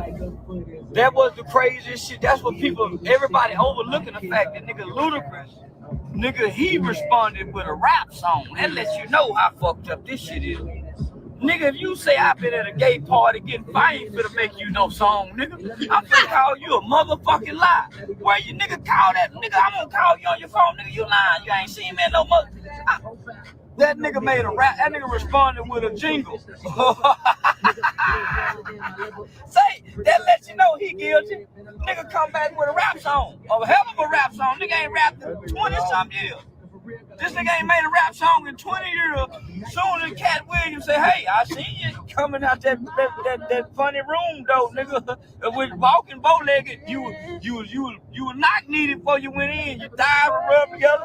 You come out of that bow-legged. That boy say now he gonna make a song. I ain't never was ever on my mind. That nigga went and made a commercial jingle to respond to Cat Williams instead of saying you a goddamn lie. That's how you call. That's how you tell a nigga he lying. You don't go write no 116 bar for no nigga. You get on the airwaves and say he lying, baby. Ain't never seen me coming out there and play walking bow legged. Say, boy. Hey, bro. Hey, the thing because ain't nobody came out and called him a motherfucking lie. Trick Daddy, the only one say I kick your ass, nigga. I'm a street nigga. Rest of them they've been talking circles. That's why I told you I only want 5 million. And I don't want to make too many white friends, cause that shit come from making white friends.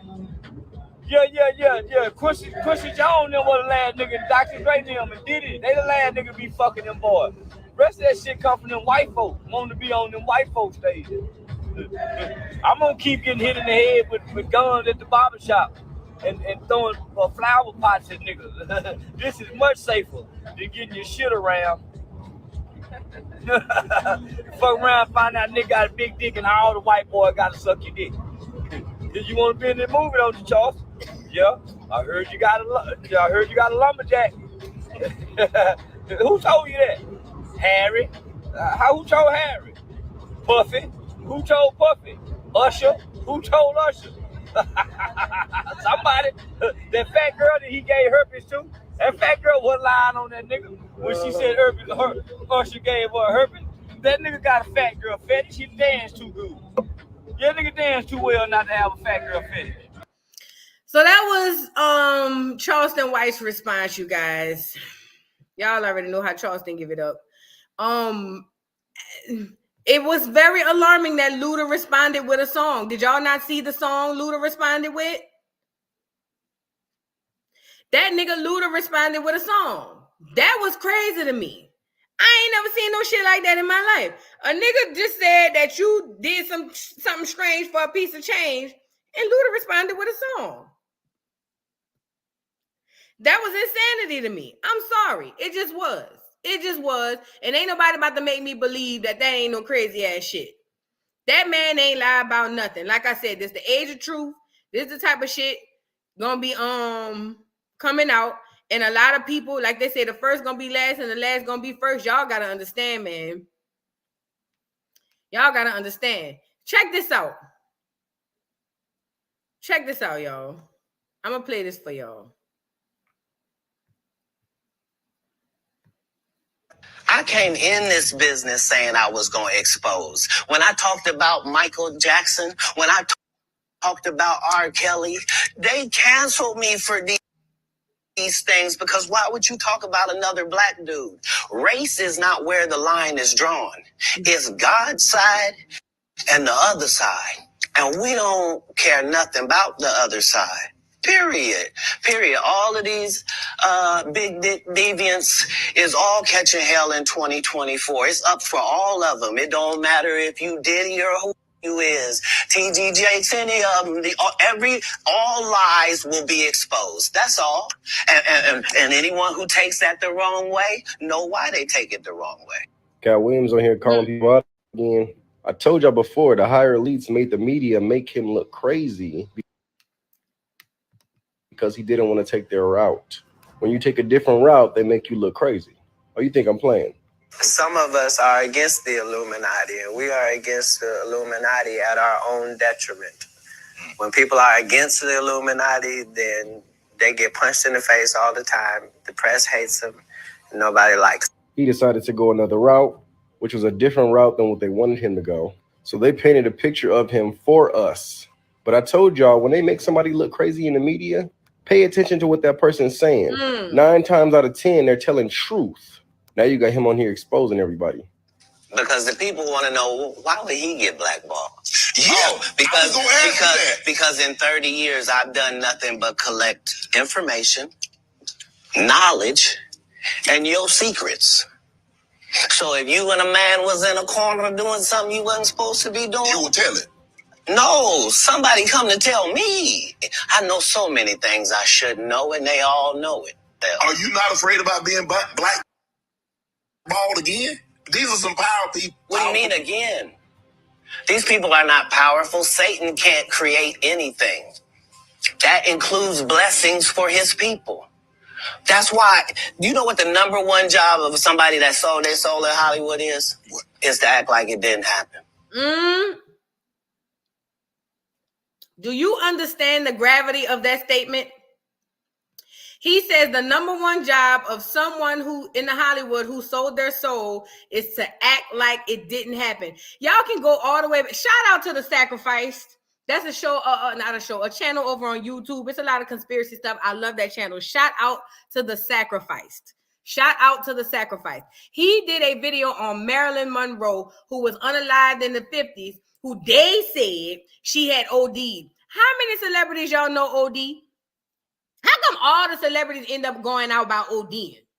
Why is this important? This is important because this the same shit, different toilet. Ain't nothing new under the sun. They've been doing the same thing. So for him to sit up there and say, I'm talking about Cat, and say, hey, you know, the number one job for a person who sold their soul is to act like it didn't happen. It is literally what it is. It literally is what it is. But we so hung up on the stardom that we can't even see the forest for the trees. They said she murked herself, but everybody around her was like, she didn't do that shit.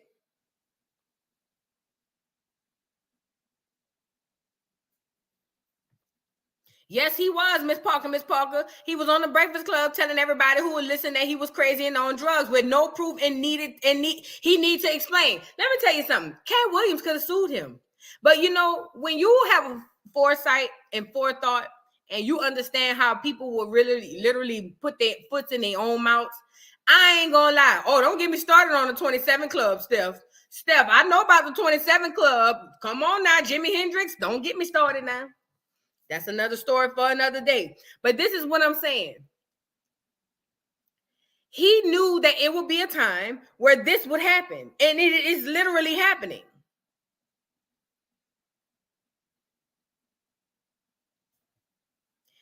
Hampton's Finest. If you're talking about Marilyn Monroe, because Marilyn Monroe wasn't not allegedly, she wasn't only sleeping with the Kennedys, she knew about a whole lot of things in politics that she should not have known, and they said she was getting ready to expose a lot of things. Just ask yourself. You see what I'm saying?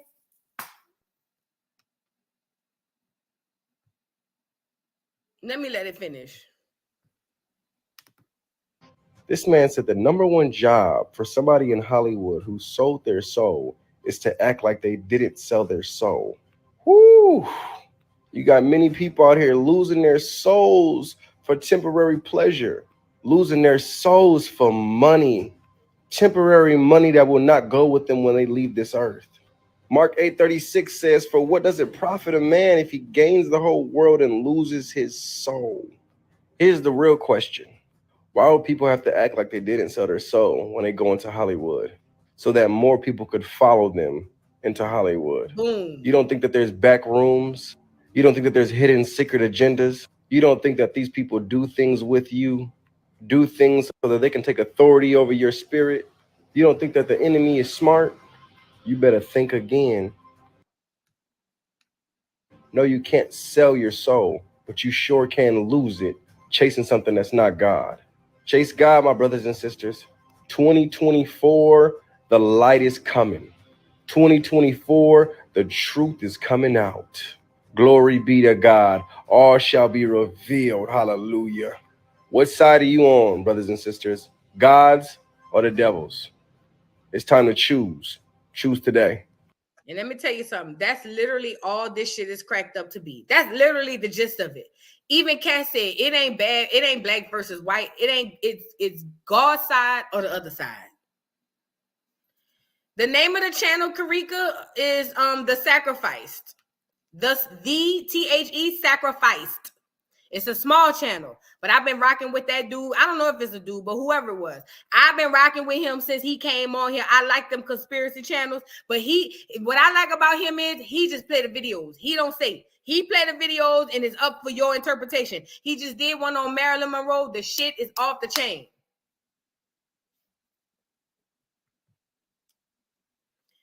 Thank you, Simply Sammy. She said Voodoo TV and So Madam are my favorite two YouTubers. I don't know who So Madam is, but thank you. Thank you so much.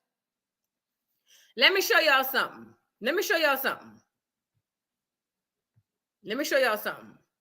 Kevin Hart responded, right? Y'all see this? Kevin Hart responds. This is what Kevin Hart said. He says, gotta get that anger up out your champ. It's honestly sad. In the meantime, please enjoy my movie trailer to my next film, Lift, which will be dropping on Netflix in 8 days. There is a moment in the trailer where at Gum Bathera, I don't know who that is, says they really love you. And I know she's talking about Kat. Mark your calendar, world. This one is special. If this ain't gaslighting, I don't know what is. Nigga, what?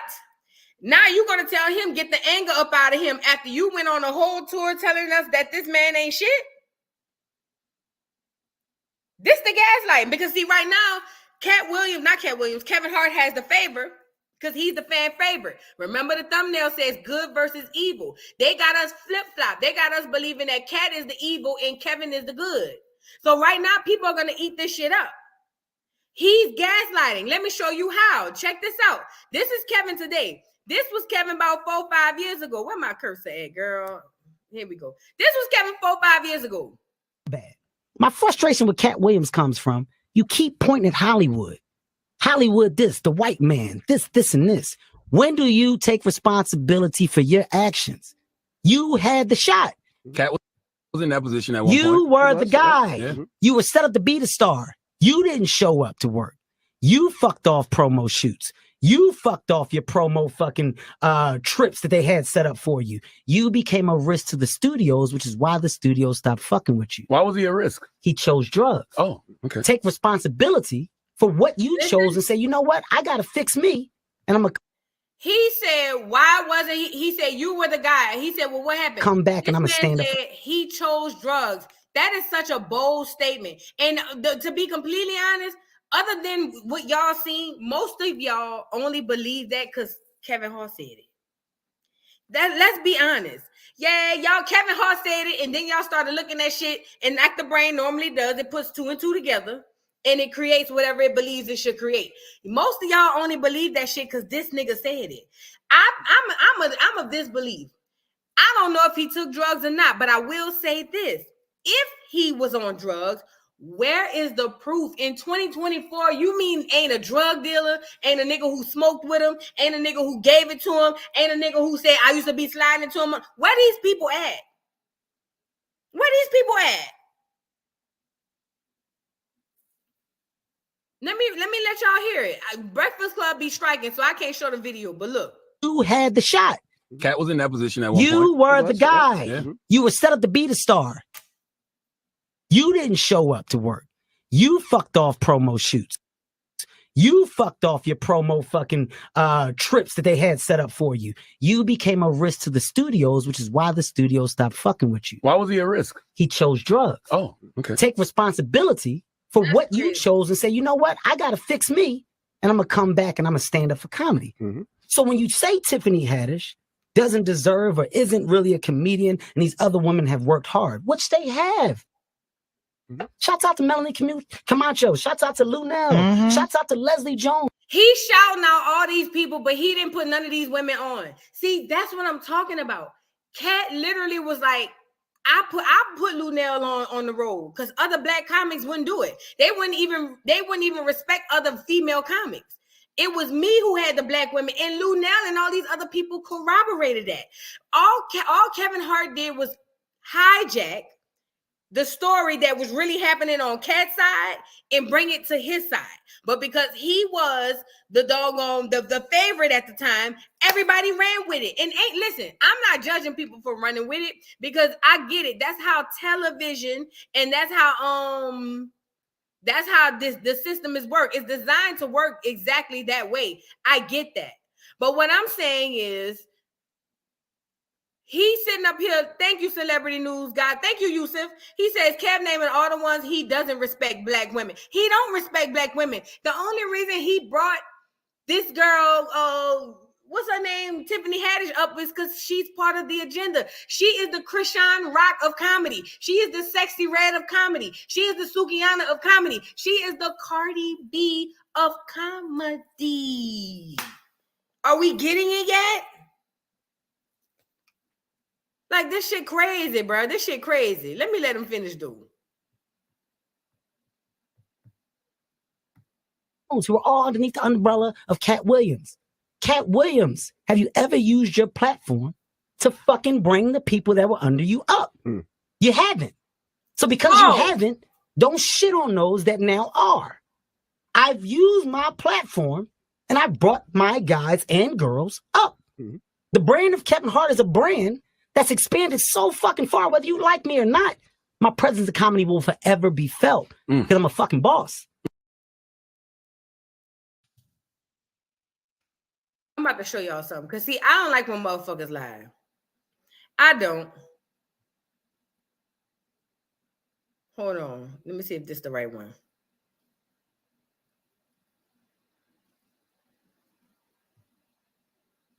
I got to make sure it's the right one. Hold on.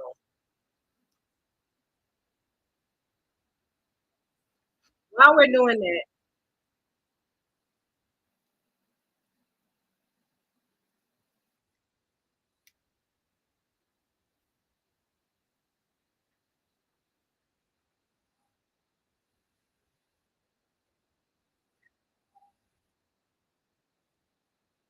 hold on. On a tour at all. Ain't nobody asked me to go on there. Hold on. This is why I'm about to show y'all. Stop freaking believing what you see. Stop believing what you see. Stop believing what everybody tell you and actually pay attention. Listen, Leonards, Lenards, Lakeishas, Leos, and liars. Listen. Now, he just said, I bring black women, I lift them up. Who all was Cat Williams don't use his platform to do that? Let's debunk that right now. Fair use, and fair use. I ain't gonna be able to play all of the video, but I just want y'all to hear this. Check this out, please, and thank you. All right, so you toured with so much to talk about. You toured with Cat Williams a lot for years. Am I correct? That's very correct. What did that change in your life? How did that change your life? I changed everything for me. Okay. Because first of all, I had never been on a tour at all. Ain't nobody asked me to go on their tour for whatever reasons. Fear. And it brought money into my life because, you know, if you work with Cat Williams, you're going to get paid. And mind you, in the interview, he said, shout out Lunel, shout out Melanie Camacho, Cat Williams, who have you brought up on your platform? And we all ate it up. Yes, we did. We ate it up because he said, shout out Lunel. Lunel just got up here and said, nobody else brought me on tour but Cat. Cat was the first one to ever bring me on tour. And Lunel been doing this shit since the beginning. I'm talking about I'm talking about Comic View. I'm talking about at the beginning. Lunel, one of the OGs of this shit. OG. That's what I'm saying. Stop listening to your faves just because they're your faves. Start looking at the facts because this shit not adding up. Thank you, Poison Ivy, for the super chat. That's how they turn the public against you. They either say you're on drugs, crazy, or hard to work with. Exactly. It's the same shit over and over again. But here we are. They're gonna make it seem like Cat Williams was the horrible person, and Kevin, because he got Tiffany Haddish sitting next to him, that he's the good one, and Cat's the bad one. Let's go finish and see what Lunel had to say. Like she said, she was on tour with Cat because ain't nobody else brought her up. But let her finish. I got on, I think, maybe the biggest stage I had done so far because we did, when we did American Hustle, that movie, the concert footage at the end was at the RE Crown. I had never played. Chicago, right? I had never played an arena like that. And then I got to fly on private jet. Ooh. And I had never done that. There's only two people to this day who've ever done that for me. You know, that was Cat and Dave Chappelle. Okay. And, you know, it gave me, we did so good in the tour that we did a film, you know? Right.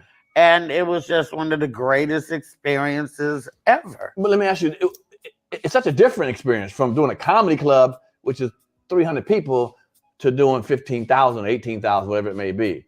What did you have to change about your act? You felt like, you know, the different energy or bigger people? Like, how did that work? I mean, I know how it is, but people don't. You know, what is I think at that time, I didn't really know what to change, but I know what to do now. Right.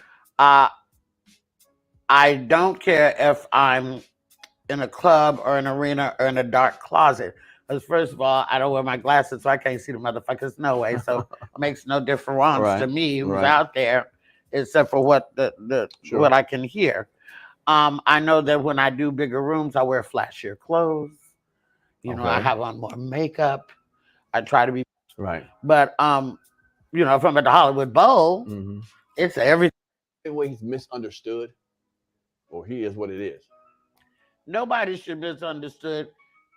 Nobody should misunderstand Cat by now for all the people who ask about him all the motherfucking time.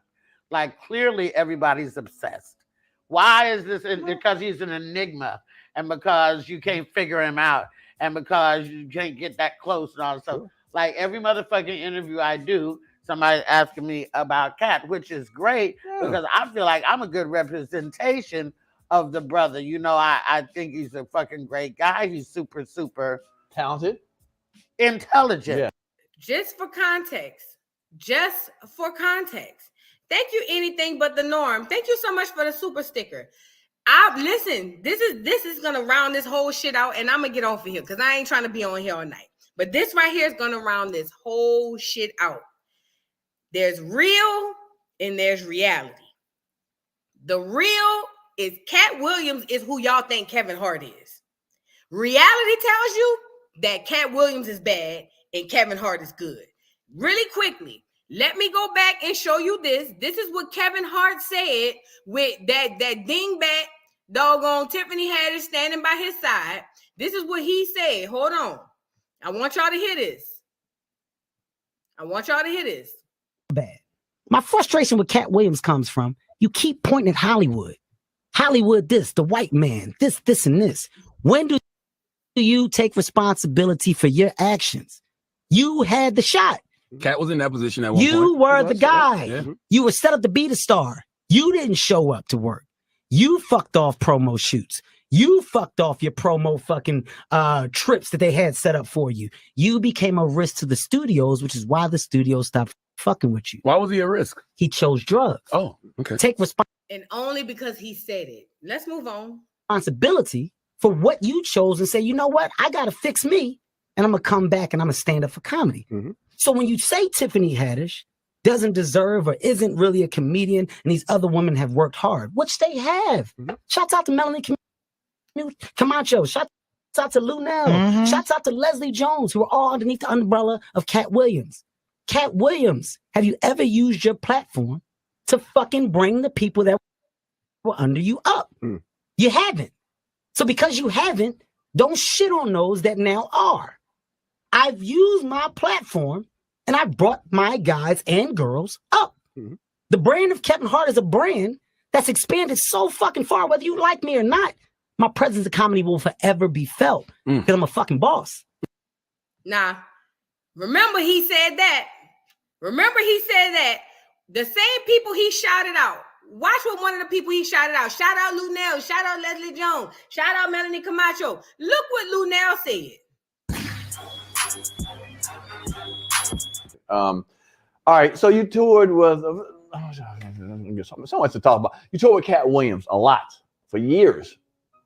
Am I correct? That's very correct. What did that change in your life? How did that change your life?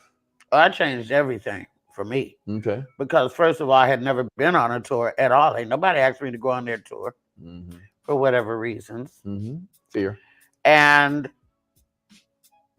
it brought money into my life because, you know, if you work with Cat Williams, you're going to get paid. And I got on, I think, maybe the biggest stage I had done so far because we did, when we did American Hustle, that movie, the concert footage at the end was at the Ari Crown. I had never played. Chicago, right? I had never played at an arena like that. And then I got to fly on private jet. Ooh. And I had never done that. There's only two people to this day who've ever done that for me. You know, that was Cat and Dave Chappelle. Dave Chappelle. Okay. And you know, it gave me. We did so good in the tour that we did a film. You know, right. And it was just one of the greatest experiences ever. But let me ask you, it's such a different experience from doing a comedy club, which is 300 people, to doing 15,000, 18,000, whatever it may be. What did you have to change about your act? You felt like, you know, the different energy or bigger people? Like, how did that work? I mean, I know how it is, but people don't. You know, what is Well, I think at that time, I didn't really know what to change. But I know what to do now. Right. I don't care if I'm. So y'all heard it from Lou Nell's mouth herself that if it were not for Cat Williams and Dave Chappelle, she would not have a career because no other black comedian decided to take her on the road. Not Chris Rock, not Eddie Murphy, none of them said, let me go. Mind you, there's a gender gap in comedy too. There's a gender gap in comedy too. I got some more receipts for y'all. Hold on. Oh, yeah, we're going to receipt this thing out before we roll up out of here because I feel like that's the best thing we could do for each other. Thank you for the super chat, Kimmy Doll. Loving these receipts, Voodoo. Girl, I got some more coming. Now, remind you, Kevin Hart said, this is what Kevin said. He said, don't be mad at me because I'm using my platform to bring up my people. Well, I'm glad you said that, Kevin. Let's go over here to Twitter when Cat had another doggone message to give to brother Kev. Check this out. I thought this was a very interesting video. Check it out. For play. If you do it for real, here it is, Kevin. I got a show at your hometown in Philly. I'm gonna take my special there. On that stage, we can put whatever you want. A full court basketball court, a boxing ring, 2 microphones for a rap cipher, or you can get your ass dusted in comedy on that stage. But it's $1 million up for each one. That's $5 million, Mr. 28 million in Forbes. I'll be bringing mine in cash, Mitch. Bring yours however you want. And since you're not a puppet, don't bring no white people with you then. That's a $5 million bet individually. You can take it all, or you can take it part and parcel. This is the new movement.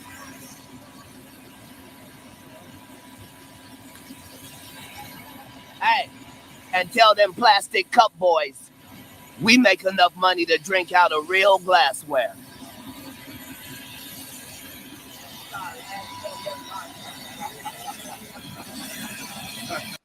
Mind you, Kevin said he using his platform to uplift all his people. How many? What can somebody in the chat name me one of the plastic cup boys?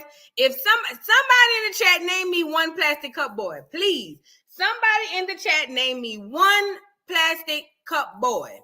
You can just give me the first name. You ain't even gotta give me the last name. Somebody in the chat name me one plastic cup boy.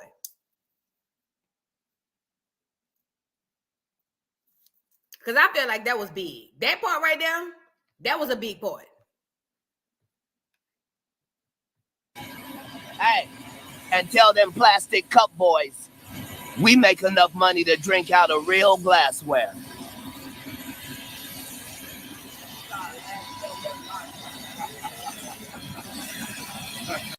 It for play. If you do it for real, here it is, Kevin. Here, this is the new movement.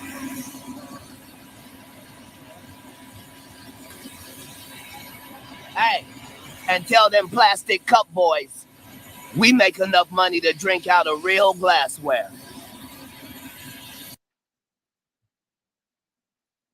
Are you guys understanding what's happening here or what has happened? Are we understanding that? I'm proud of your success, but bitch nigga, look. Better stop telling people their motherfucking lies before you be somewhere and meet one of my motherfucking guys. You see, when I'm around, them niggas is polite, gentlemen. And niggas be alone. They be all hyped up on Ritalin. And if I ain't there to hold them back, them niggas be anxious to get it in. And they be wearing stuff over their face so they don't show the cameras who's hitting them. You don't want to fucking play football with me, bitch, Harvey. I'm blitzing. And I ain't got to call no plays when I'm audible. I say, get it to him. And you'll be laying there on your backside. They call it a concussion, but for you to just feel like, get in them. And I'll be standing over your body, pulling off your helmet, telling these niggas, get his lips. You ain't got to worry about what's going to happen next. As you blacking out, the last thing you'll hear is, get his Tim. And if you wake up 5 minutes later, the thing you'll hear is, get his ribs. And I know they tell you that when you see the light, go for the light, but it's getting dim. You will hold to the day you die, nigga. Getting dim. I'm Cat Williams. Y'all got to understand, this beef is long standing, but let me say this, because I don't want to be on here too long. I did want to play y'all. Faison Love had a response, child. Faison Love had a response. And listen, when y'all listen, I haven't heard the response, but let me say this. When we listen to this response, do me a favor. Don't listen on a surface level. Listen to what he's saying and what he's responding to. And you let me know if he's responding accordingly. I haven't heard it. I'm hearing it with y'all for the first time. I just seen it when I Googled it. Check out what Faison Love is saying. Hold on. It's hard. Chimp Williams. Chimp Williams.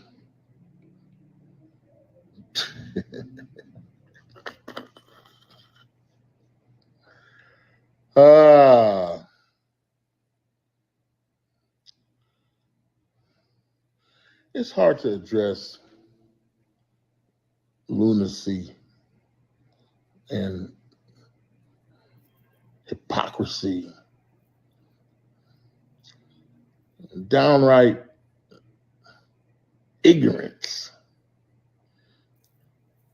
But it's so funny how many people think this dumb, stupid motherfucker is spitting truth.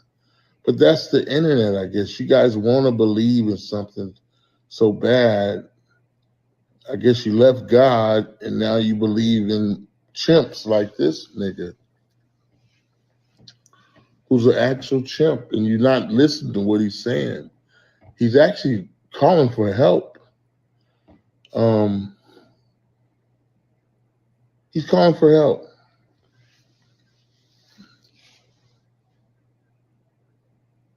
None of the shit he says lines up with nothing. He runs a Fort something sub. This is where he tells on himself. He took a tractor trailer after stopping in a tractor trailer lot, a truck stop, and aborted that truck and went to Miami. He rode in the back of that truck with a stranger. Now, back then they had a saying, ass, grass, or gas. Nobody rides for free. Cat was giving up that ass to take that ride. Because look, a Greyhound only costs $20 to go, maybe for $50. I'm a boy. He seems to have said that before. I want to talk about that ride down to Florida where you were selling stolen radios for $2,000. And back then, the best radio you can buy is an Alpine, and they cost $253, brand new. So stolen, anybody knows who used to steal them out of cars, you can't sell them for nothing for $100, $150. All right.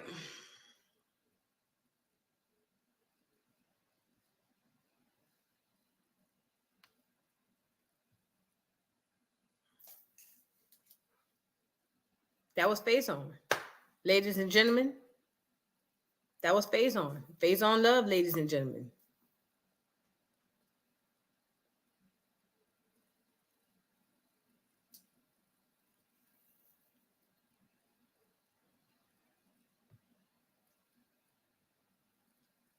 Let me say this to y'all, and then I'm going to get off of here. Because I'm about to eat and go entertain my man. Bitch, your man left you for dead. You know what I'm saying? Let me say this to y'all.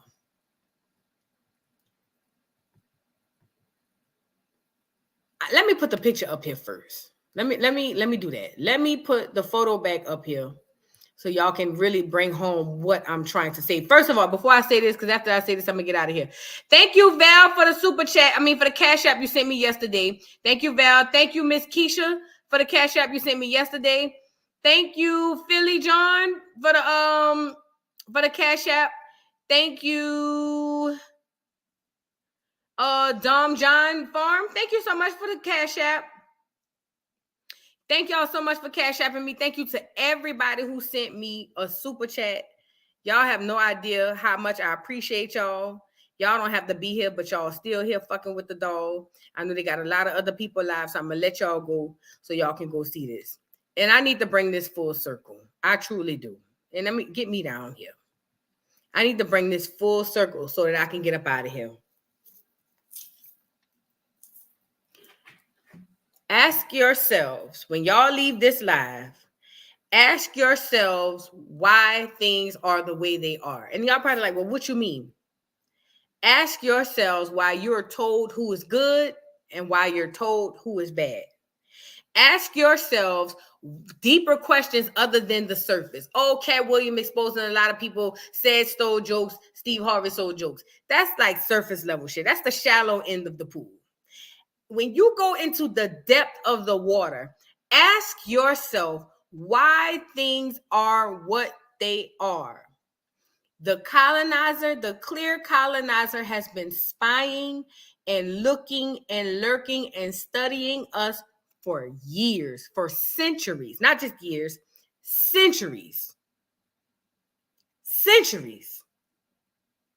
Centuries. They know more about you than you know about you. The only way the system works is if they use us. I gotta get up here. The only way it works is if we help the agenda. When we don't help the agenda does not work. It does. Other than that, it will never work. It takes some of us to help the agenda. Sadly, because we are so deprived and so in need of riches that we don't understand come with a lot of sacrifice that we're really not willing to make. What we don't understand is it comes with a price. And in Black culture, especially in 2024, every single thing has a price. They know who you are. You don't know who you are. They know the truth. You don't know the truth. They give you the truth. They tell you what to believe. You'd be foolish as hell to believe that Kevin Hart is the honest and nice person in this situation and Cat Williams is the demon. You would be foolish, but I get it. The way programming works, they make you believe what they want you to believe. So I'm not going to hold that against you, but I'll say this before I get up off of here. Black women, the attack on us is 50 million times more detrimental than the attack on Black women. When that clear man came over here to see what was going on, look at that photo. It's a Black woman commanding. It is a Black woman in charge. It is a Black woman stating dominance. This ain't no shade to Black men. I'm just telling you what they said and what they photographed and painted. I'm saying this to say, whenever they take down this lady right here, see that lady right there who's commanding that army? Whenever she goes down, the whole shit goes down. Do you hear me? When she goes down, the whole shit goes down. It's one thing. It's like chess. My dad, thank you. Shout out to my daddy. My daddy taught us all how to play chess. The most powerful piece on the board is the queen, not the king. The queen can move however, whenever, everywhere she wants to go. The king can, but one step at a time. The queen can do whatever it is she wants to do. It's one thing to take out the pawns, but when you conquer the queen, the game is over. What does this mean, guys? Listen to me. Listen to me. It's frustrating because I want us to get this before I get off of here. When you conquer the queen, the game is over. The more we sit back and say, well, it ain't me and my kids, or that's them, it ain't me, and we allow them to continue to conquer the queens, our game will be over. Stand up, shun Sexy Red, say you don't like what Krishan Rock is doing. If you feel that way, speak up. Teach your kids. Black women love your daughters. We have the most tumultuous relationship in the freaking world, Black women and our daughters. Love your daughter way 10 trillion times better than your mama loved you. And I don't care if she loved you or not. Love her 10 trillion more times better than your mama loved you. Because I promise you this, and I ain't going to hold y'all up no longer. I promise you this. I believe this in my spirit, in my soul. I feel like the ancestors are speaking through me right now to tell y'all that this is the truth and the light, and I could be wrong. And if I'm wrong, God, at least I die in the fact of feeling like I believed what I believed. Listen to me. Once they take out the queen, the game is over.